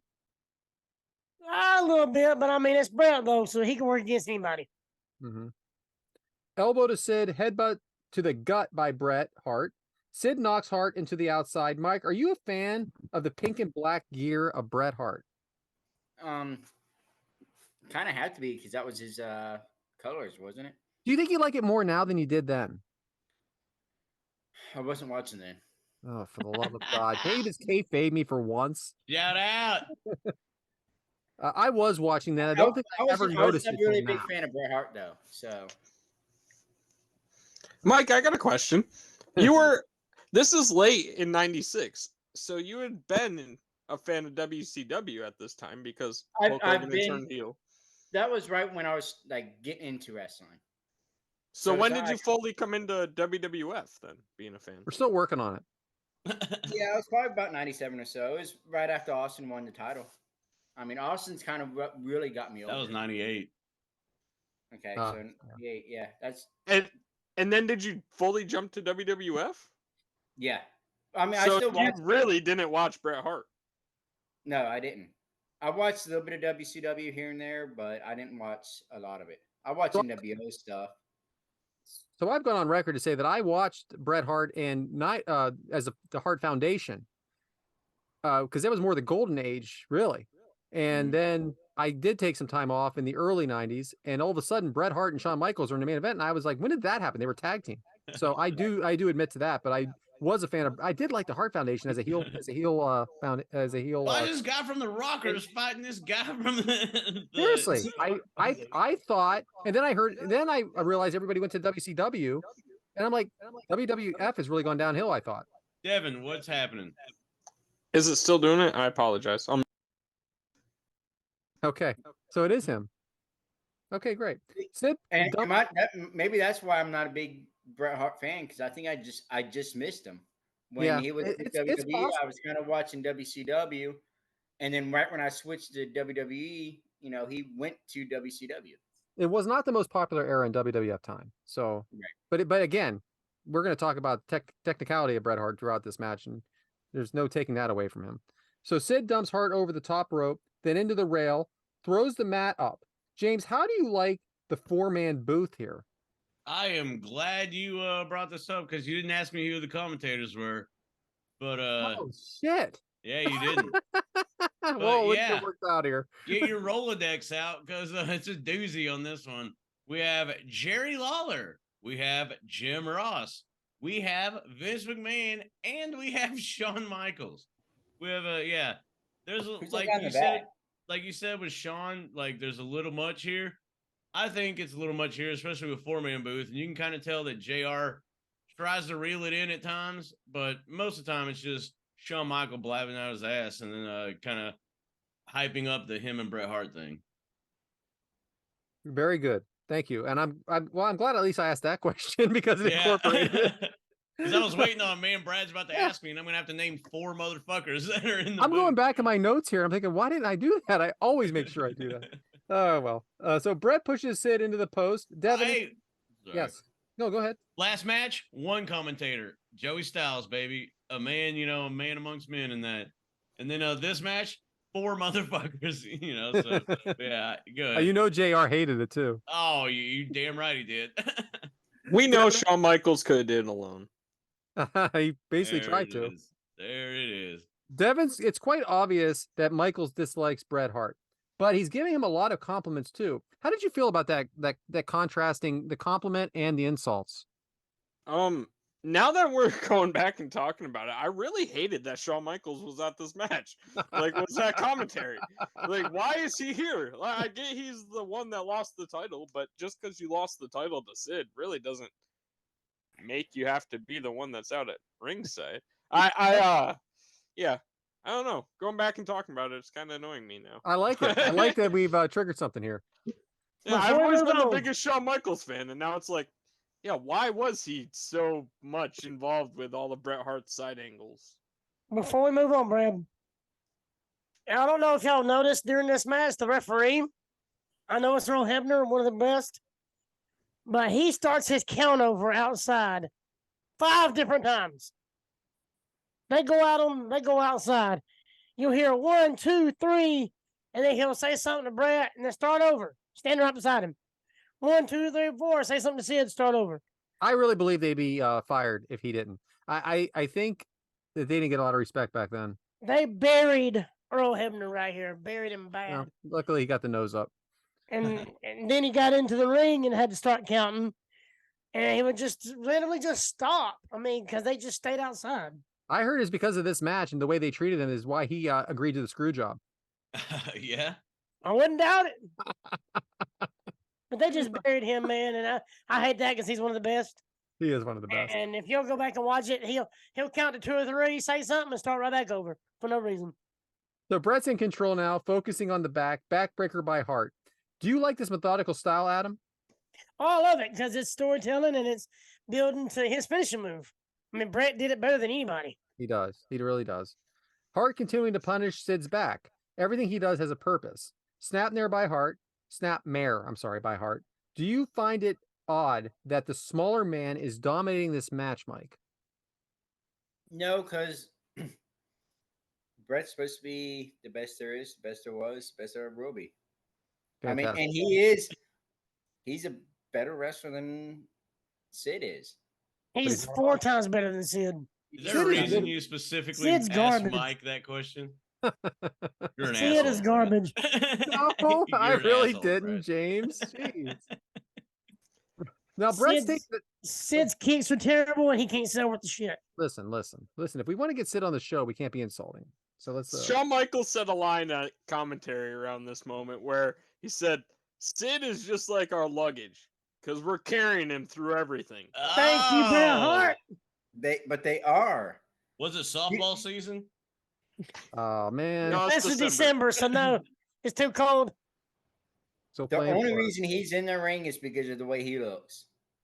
Exactly. There's a lot of people like that, though. I mean, a look is I important. agree. I'm just saying he's one of them, and it's just that's the only reason he's in that ring. It's got 3 stars, and you think it only got 3 stars because of Bret Hart? You don't think he contributed to I anything? think yes. I got Bret 2.5 Hart's amazing. because of Brett. I give Sid a half star. I disagree. I think I think we're a little too hard on Sid here for sure. I think he does a good job. I will admit that, like you said earlier, if you look up the definition of a wrestler, you're gonna find someone like Sid, a 6'8" guy with a 6-pack. It Yeah, looks cool as hell. So Brett takes the turnbuckle off. Why does this, James, when you're in control of a match and you have complete control, why does he do something like this?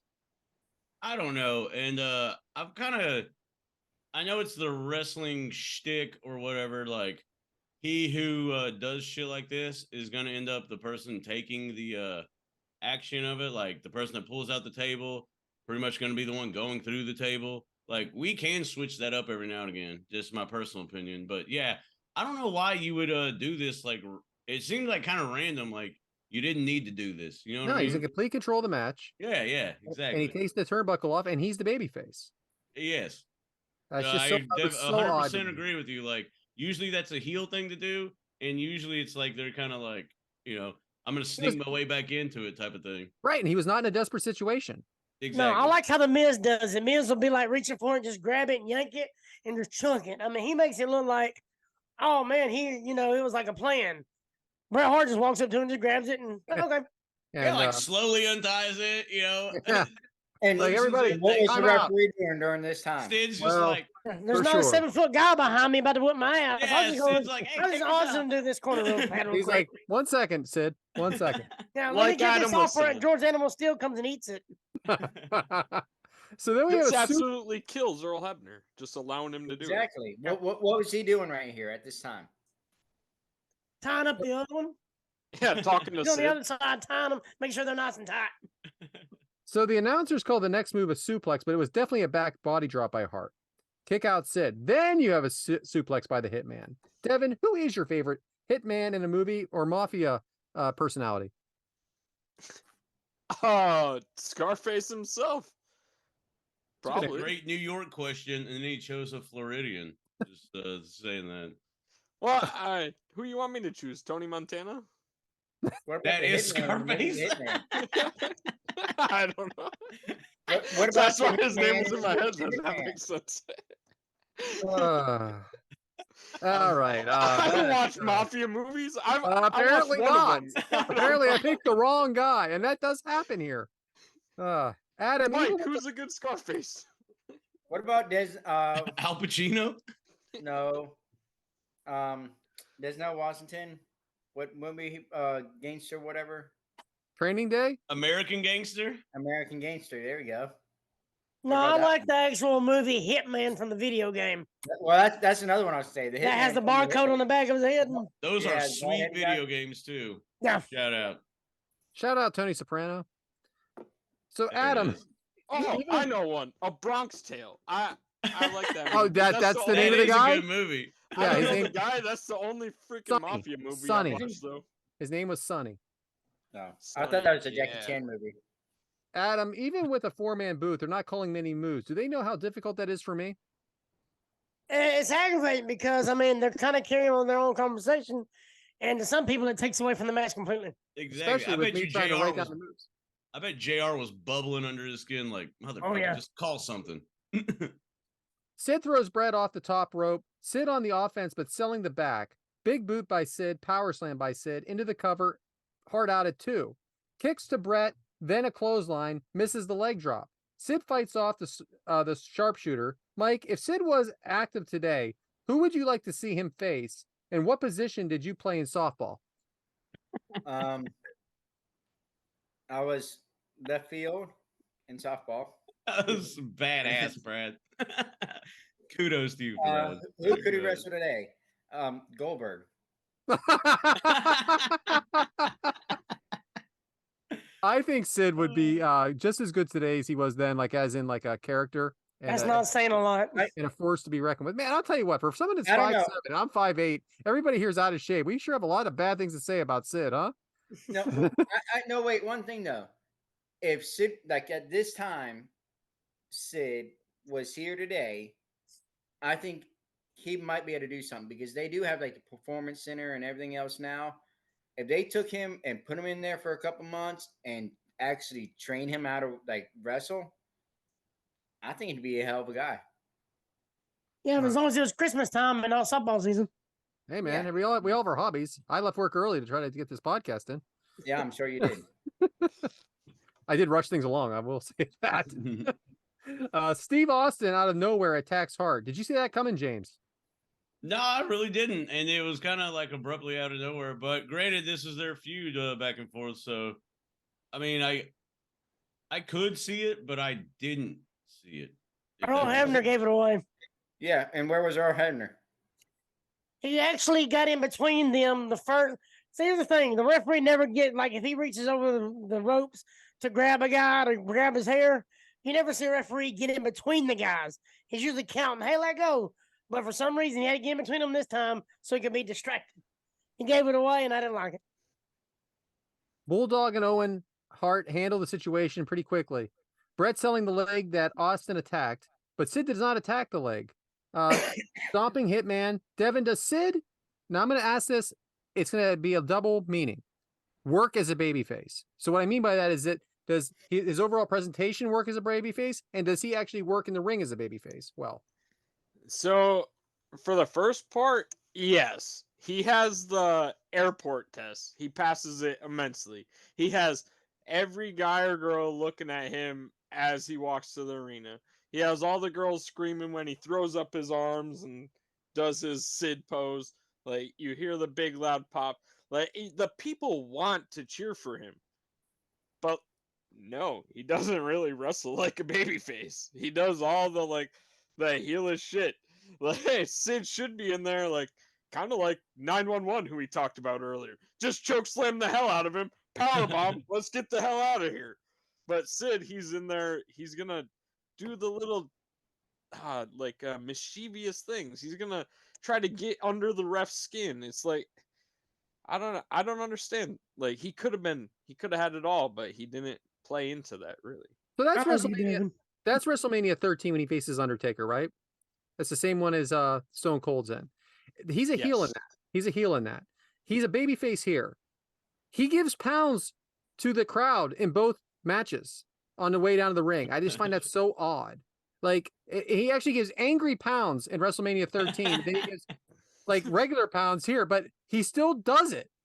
That's my only disconnect with him. I think I give him a pass with the wrestling thing. I think he's more of an attraction at times, but that confuses me with the character part there. So, Much like he's the definition of a wrestler, he's the definition of a tweener.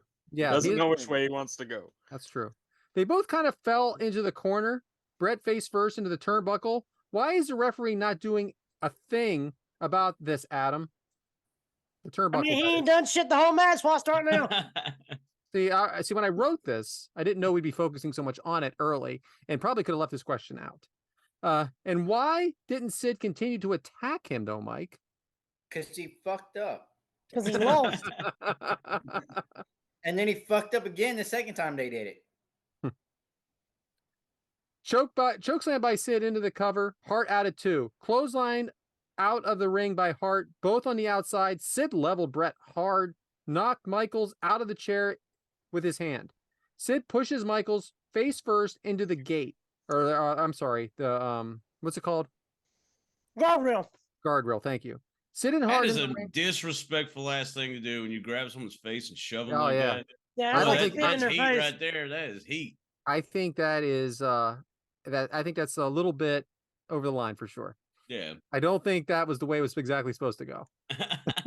Sid and Hart in the ring, Michaels on the apron, and Sid throws Hart into Michaels, falls onto the chair, power bomb to Hart. 1, 2, 3, the cover on Hart, and Sid retains the championship. Michaels is down, Hart is down. Sid with the winged eagle. Hart attacks Michaels. It looked pretty good when he attacked him, I'll tell you that.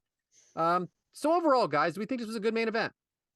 The No. crowd was live for that No. finish too. Like I thought so. Michael's hitting the edge, and then like the whole do thing with Sid and Brett. And then when Brett hit Michaels and Michaels falls off, crowd goes ape shit. And then it goes right into that power bomb, and then the crowd goes like ape shit again. You know, like it was cool. The ending was a good crowd pop, but yeah, there's a lot going on in that match. But hey, I'll good say this. storytelling. Good storytelling by Brett though, hitting the back, hitting the kidneys, and they brought that up on a commentary a bunch. And then for him to lose with a power bomb move to the back, think about that. We have 2 main championships right now in WWE. Neither of them were defended on the Survivor Series. This is an In Your House, and the championship was defended. That says something to me. At least they're defending the damn championship on a pay-per-view, even if it's a lesser pay-per-view that was what, 1995? If you subbed an Intercontinental Championship in Sid's hand right now, if you're watching along with us on Premier Streaming Network, that is, you can see the picture of Sid. If you subbed an Intercontinental Championship in his hand right now and told me that Hulk Hogan was going to be main eventing this show for the world title, I would totally believe you. I think this match, it had the potential where if you look at the current match card, like in 1996, yes, this was the main event. But I truly didn't feel like this should be a main event. I think it's a decent main event for the smaller pay-per-view. And I was looking up the matches. Dark matches were Shawn Michaels versus Mankind, Stone Cold Steve Austin versus Goldust. Dark Bleak, I don't even know who that is, defeated Jake Roberts.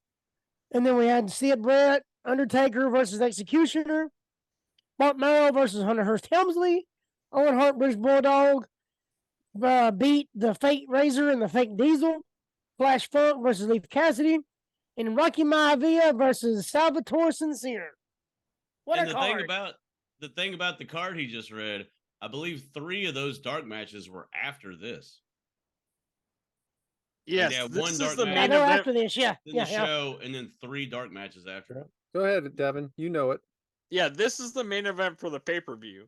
But the main event for the audience at home was Shawn Michaels versus Mankind with Paul Bearer at ringside. Which, to me, in my personal opinion, that feels way more like a main event to me. Yeah, that feels more like a pay-per-view event right there. Mr. In Your House. So I got some listener questions if you guys are ready. Fuck yeah, let's do it. Only got a few, but I like them. They're from our faithful. Matt M has 2 of them. I'm going to get into that. Thoughts on a friend of the show, Matt M. Always good for a laugh.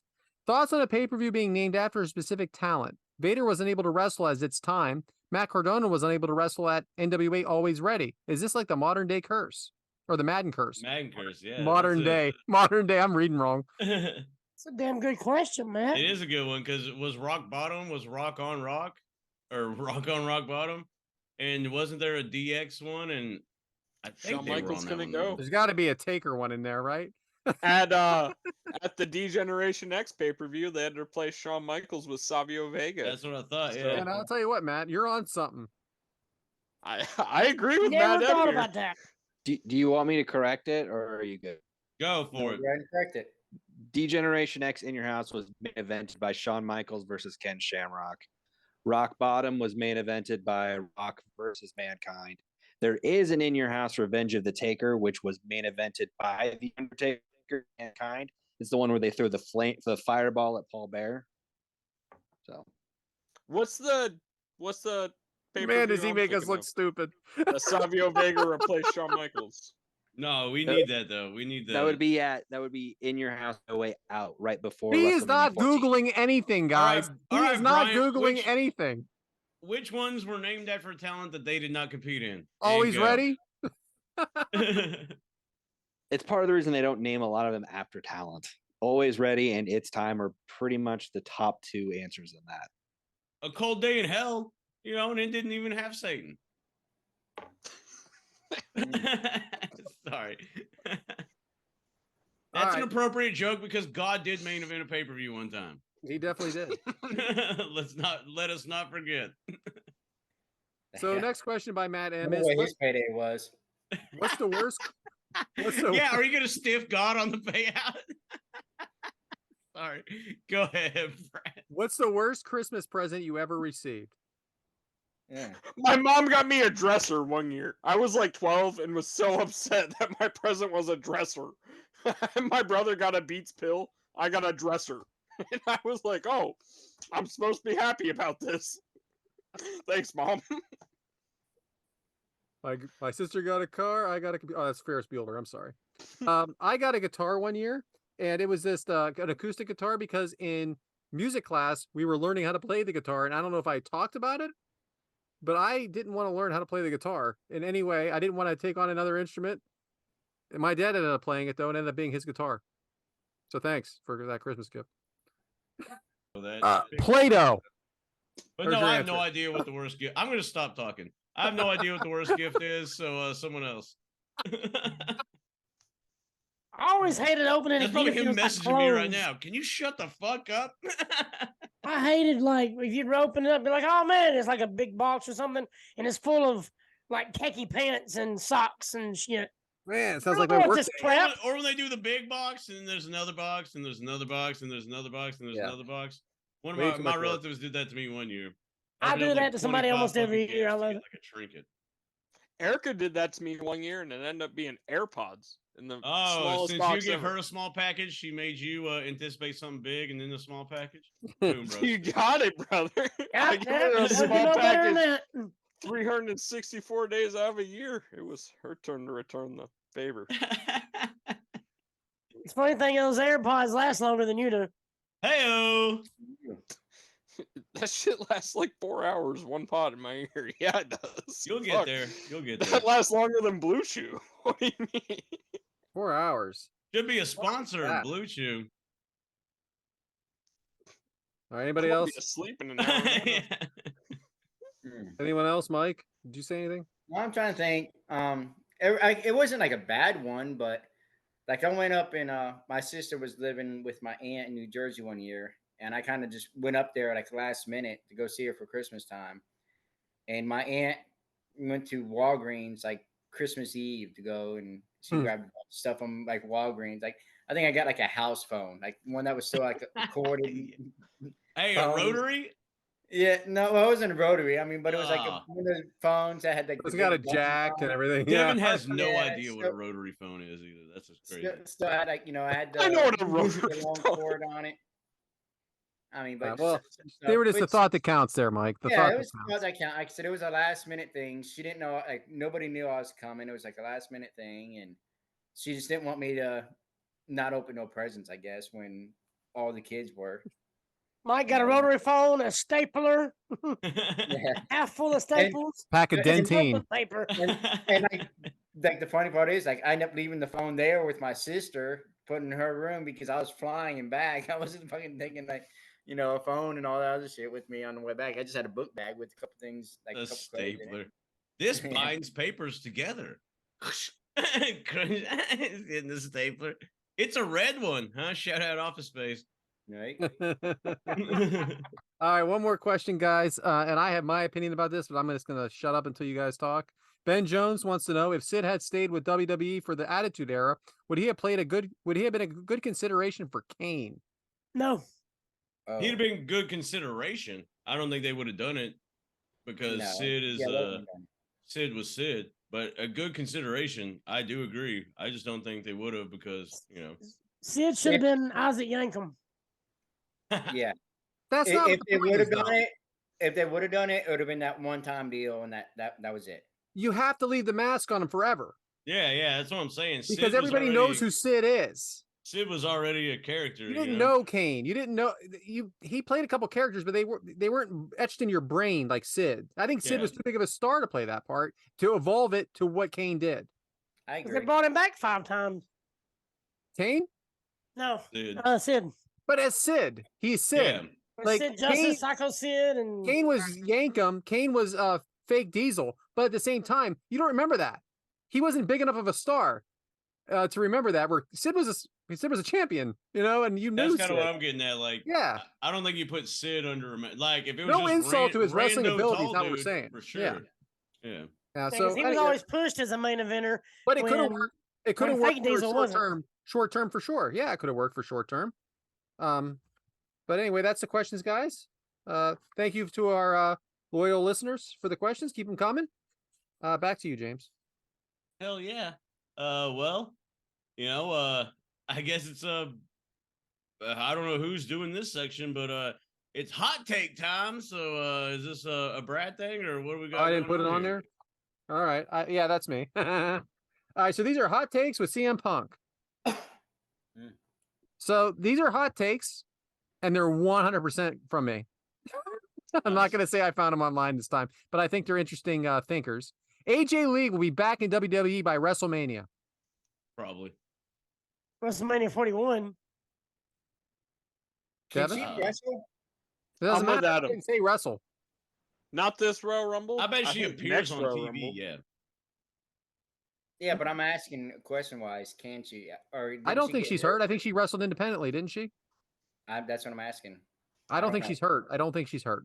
Is your question a wrestling match or an appearance? I just said she will be back into WWE by WrestleMania. Yeah, an appearance, I bet. Brian, is she injured in any way? No, she is not. She's actually not even competed in wrestling since she left after she left WWE. She's been acting instead. Okay, but she isn't Yeah, good. she was in Heels. Yeah, Oh, yeah, that's right. She was in Heels. I watched it. She freaking bumped. And then she AJ do, Lee was I one know of she the did lead a thing with, like- commentators for Women of Wrestling as well. Oh, yeah, wow. she did a Wow. thing with women's wrestling, but I didn't know she was wrestling there. That's why I wasn't for sure she was injured where she could wrestle or not. All right. So, hot take: CM Punk will be out of the WWE by SummerSlam. No. James?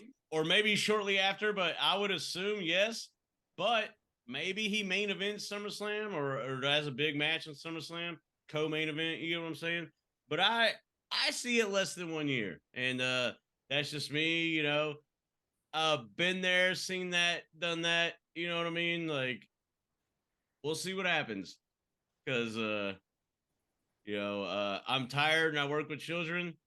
I don't think that's one company specific. That's all I'm saying. I think something's gonna happen that's not gonna go his way, and Phil is gonna Phil. So I see him being out in less than a year for sure. Devyn? No, I see this working out for a while. They said that he signed to a multi-year deal. Yeah, I see. Yeah. Heard him this before. Nah, I see I see it being successful for a while. Shout out to Aerosmith for a song called "Same Old Song and Dance." I think he sticks around for a while, just to fix what's happened lately, and for him to kind of rebuild his legacy, because he left. I know he left on bad terms on his wedding day, but I mean they were pushing the hell out of him. He was with Paul Heyman for a while. I mean, you can't deny his ability in the ring. And I don't think they'll deal with his BS. I mean, as long as he minds his P's and Q's, I think he'll be there for a while. I don't see him getting into it with nobody. I feel like if anything does happen, it'll be something he does to himself. It'll be something he disagrees to do. If he gets handed a plate of shit and says, eat this and enjoy the taste, is he going to be able to do it? I think you're not going to be able to, like, you don't get creative control. You know what I'm saying? Is he going to be like handed something that he hates? And is he going to be able to fucking suck it up and do it? It's not even him that hates it. It could be something he's watching. I don't think he's going going to be. be. Year. Okay. I think he's by WrestleMania 41. Nope. I think by SummerSlam. And maybe even sooner. One more. And I think this is a thinker. Did CM Punk join the WWE to spite AEW? 50%. Yeah. I wouldn't say it's a kind of like, I would say it's more than 50, but kind of like Adam. He probably had other reasons, but one of those reasons definitely is all right, I'll show you guys, you know. I think it was 3 reasons. One, the third, we'll say 33, we'll do Steiner math. 33 and the third was that. Another 33 was the repairs legacy or whatever. Yeah. And then they don't offer you that kind of money. He probably has a damn contract to where he ain't got to wrestle it 10 times. And I think there's another one. I think he wants to main event WrestleMania, and I think he's gonna against Seth Rollins. So what, is he gonna win the Rumble, I guess? I don't know. Win Elimination Chamber? I don't think Cody wins it. I don't think Cody wins it again. I think Cody does. I think Cody wins it, and I think CM Punk might win Elimination Chamber. Yep. I think vice versa. What do you think, I Mike? think Punk wins the Rumble. Cody wins the Chamber to face Roman. Mike, do you think he's here for spite?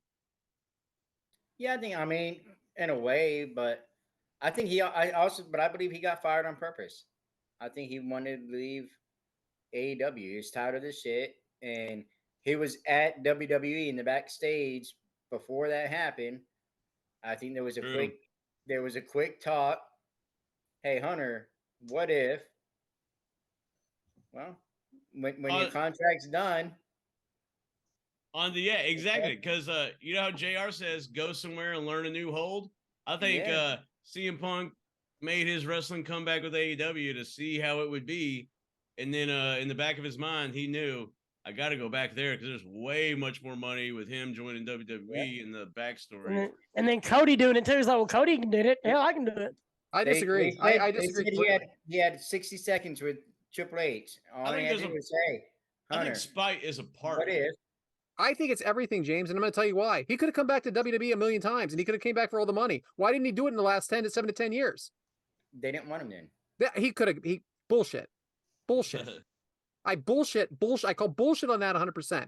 He was so big when he got back to Rampage. It was the. You guys can say whatever you want about the pop at Survivor Series. It was not as big as the pop at Rampage. I don't think so. And they didn't even know. And they knew he was coming. And they knew he was going to be there. He sold out United Airlines Center or whatever on a rumor. I'm just telling you. I think 100% he could have gone back to WWE a couple years later, even maybe less than that, and he didn't. Because he didn't want to. And then he did that Fox thing for a while. Or what was it? Not Fox. Huh? Yeah, the WWE backstage. Backstage, whatever. I asked her, Renee Paquette. So he's welcome back is what I'm getting at. He did a Zoom on after he shows, and I asked her, hey, do you think CM Punk coming back at the end of Backstage, which no one really watched, was better than him debuting on like Raw or something? She's like, yeah, they kind of missed the boat on that one. She's like, I'm glad I was on the show when he came back, but yeah, they should have done it way bigger. That's why I think he was welcome back. No. Anyway, that's it, guys. I hope that was somewhat enjoyable. They were mine this time. I did not get them off the internet. Our producer Brian believes that Vince had a lot to do with him not coming back sooner, and I fully agree with that. Good point. But Vince is gone. He's forgiven so many people, Devin.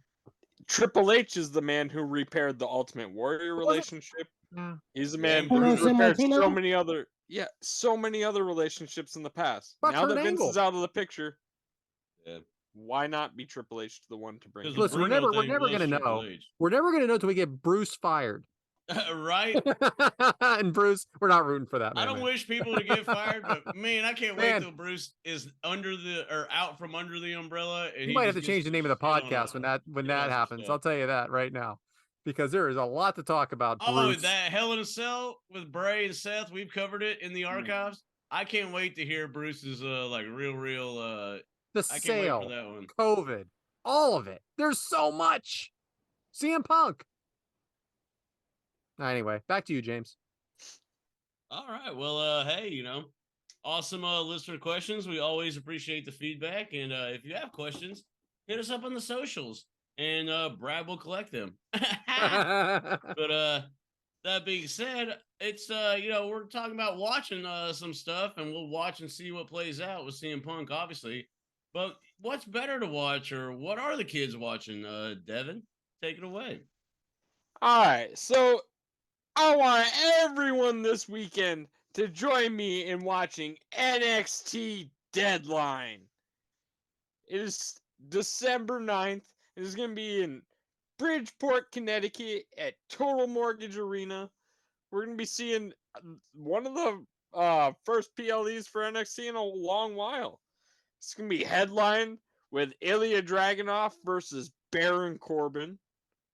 We have a number one contenders NXT Iron Man 5-man Iron Survivor Challenge with Braun Breaker, Dijak, Trick Williams, Josh Briggs, and the wrestler that's still to be announced. By the time this drops, you may know who the fifth man is. And then we also have a women's number one contender Iron Survivor Challenge, where we have Tiffany Stratton, Blair Davenport, Lash Legend, Kalana Jordan, and again, another wrestler to be announced later that you may know by now. And then the match that I'm extremely excited for, we're going to be having the NXT North American Champion Dominic Mysterio defending his title against the man we talked about earlier, Wes Lee. And I think that'll be it for Dominic on this brand. You think so? Yeah. It should be. It's been longer than it should have been already, right? I mean, it's been good, but he is on the main show, so I don't know. We'll see. And a big part of it too, Yeah, it's with Rhea and everything. I'm looking forward to it. I think that it's I like that that the next pay-per-view is the Royal Rumble after this, so they're not putting another WWE main roster pay-per-view in the middle of this. This is the big show in between Survivor Series and the Royal Rumble. I think it's good. So they're going to build more towards the Royal Rumble with the main roster, and this show's going to be great too. So I do like the deadline. Remember we talked about it a little bit last year, a little bit confusing, but they're sticking with it. I like the. Hey, you remember when Grayson Waller came in, like eliminated like 3 people right out the gate? It was really cool. But different. I like different stuff. Oh, I'm with you for sure. I like the idea of this Iron Survivor Challenge too, and I definitely think everyone should be checking it out. It's a good bridge, like Brad just said, in between Survivor Series and the Royal Rumble, and the good exposure for the NXT talent. True. So, that's my demographic this week. Back to you, James. Hell yeah, I dig it. So I guess that brings us to next week, and what are we doing next week? So we talked about like going to one match for temporarily, as while Mike's doing this the ranking system, but that's not really what's taking long in these episodes. So if it's okay with you guys, as it goes, it will. Yes, it will. So we had nothing planned for next week, but I have a couple things written down. You guys can give me a thumbs up or thumbs down, and we can just say no, and you can cut all this out, James. Sorry. Doubt it. Next week is it is December 7th, right? That Correct. As we record, yeah. As we record is December 7th. So next week, I really screwed that up. I picked a match from December 7th. So Darby Allin versus Samoa Joe for the TNT Championship that was on Dynamite 12/7/2022. If you guys are good with that. It depends what the other options are.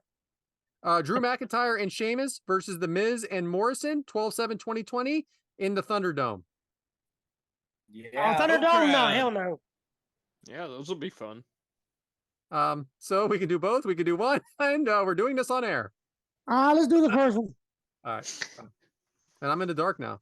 I hate the Thunderdome. Thunderdome sucks. What's happened? So even the last didn't like your Thunderdome idea. What was that, James? Is this on YouTube, or how are we going to watch this? We're not watching it. Oh, it's on YouTube. We got to watch yes. the match No, to it's talk on about it. Yes, it's on YouTube. I have Okay. the link for you guys. Don't worry. That's on I'm always prepared, always ready. Matt Cardona Stanton. Nice. Don't say that. That means you won't be here next week. Or I'll be 12 o'clock by the time we record. Yeah, and then y'all will still be late. Fucking dickhead. Yeah, I feel like you're all happy about it. They're not happy about nothing. They're still late. If I was early, you'd think I was sick or something. If you were always early, I'd fucking give you a standing ovation and be like, God damn, look at Adam. You know? Always early, Adam from Bama. I was getting paid. Always late, early. so, That should be your tag, always early. Instead of always ready, always early. So when you reffing these matches, do you show up like a minute after the match starts, or are you on time for that? No, because I plan that a little bit better than I do this. Oh, we appreciate that, Adam. Yeah. Just make sure Sound your like cable we're guy doing it comes for at those 7 2 Eastern. years. That was a palm open slap to all of our faces right there. Because I know the match won't start until I'm in there. Well, they have to wait on me then. All So I know right, y'all be all right if I'm a few minutes late. the Y'all tape will- machines are rolling. All That's a right, fair enough of that point. bullshit. That is a fair point. I hope you get 911. Y'all be all right if I'm a little bit late, but if I'm late in the match, it looks Boy, funny. if you're not a wrestling fan, that is way out of context. You hope we get 9/11? What the hell? Whoa. And it looks like this exciting episode has came to a conclusion. I want to thank everybody for joining us. I want to thank the homies here, for allowing us to do this podcast because, like we say, it's a sit back, relax, and shoot the shit and ease your mind, and it helps me tremendously. So I appreciate every one of you. I want to give a shout out to our socials. You can follow us at Kickout Crew on pretty much everything. If you like what we're doing, be a friend and tell a friend because I think we got something special going on here. There's a lot of ingredients in this Kickout Crew soup, and I think we mix well together. So I really appreciate it. Love every single one of you guys and the fans. So really good time, man. Enjoyed doing this. But I'll make it quick because yeah, that's why I'm single. Hey-o. But nah, things don't always go your way, and more than likely things never will go your way. But here's the thing: you can make your own fortune. You know what I'm saying? Luck happens because you're prepared for it. Luck is pretty much preparation. So if you feel like you're struggling and you feel like you're down, and sometimes things just weigh on you so much, and it feels like it pushes you down and maybe pins you, as we like to say in the wrestling community. Well, guess what? You have the power to kick out it too. Don't ever give up. Because when life pins you down, baby, throw that shoulder. Kick out it too. Because that's what we do. And definitely that's what you do on your show, The Kickout Crew. So appreciate you joining us. And hey, we'll see you next week. Goodbye. Yeet.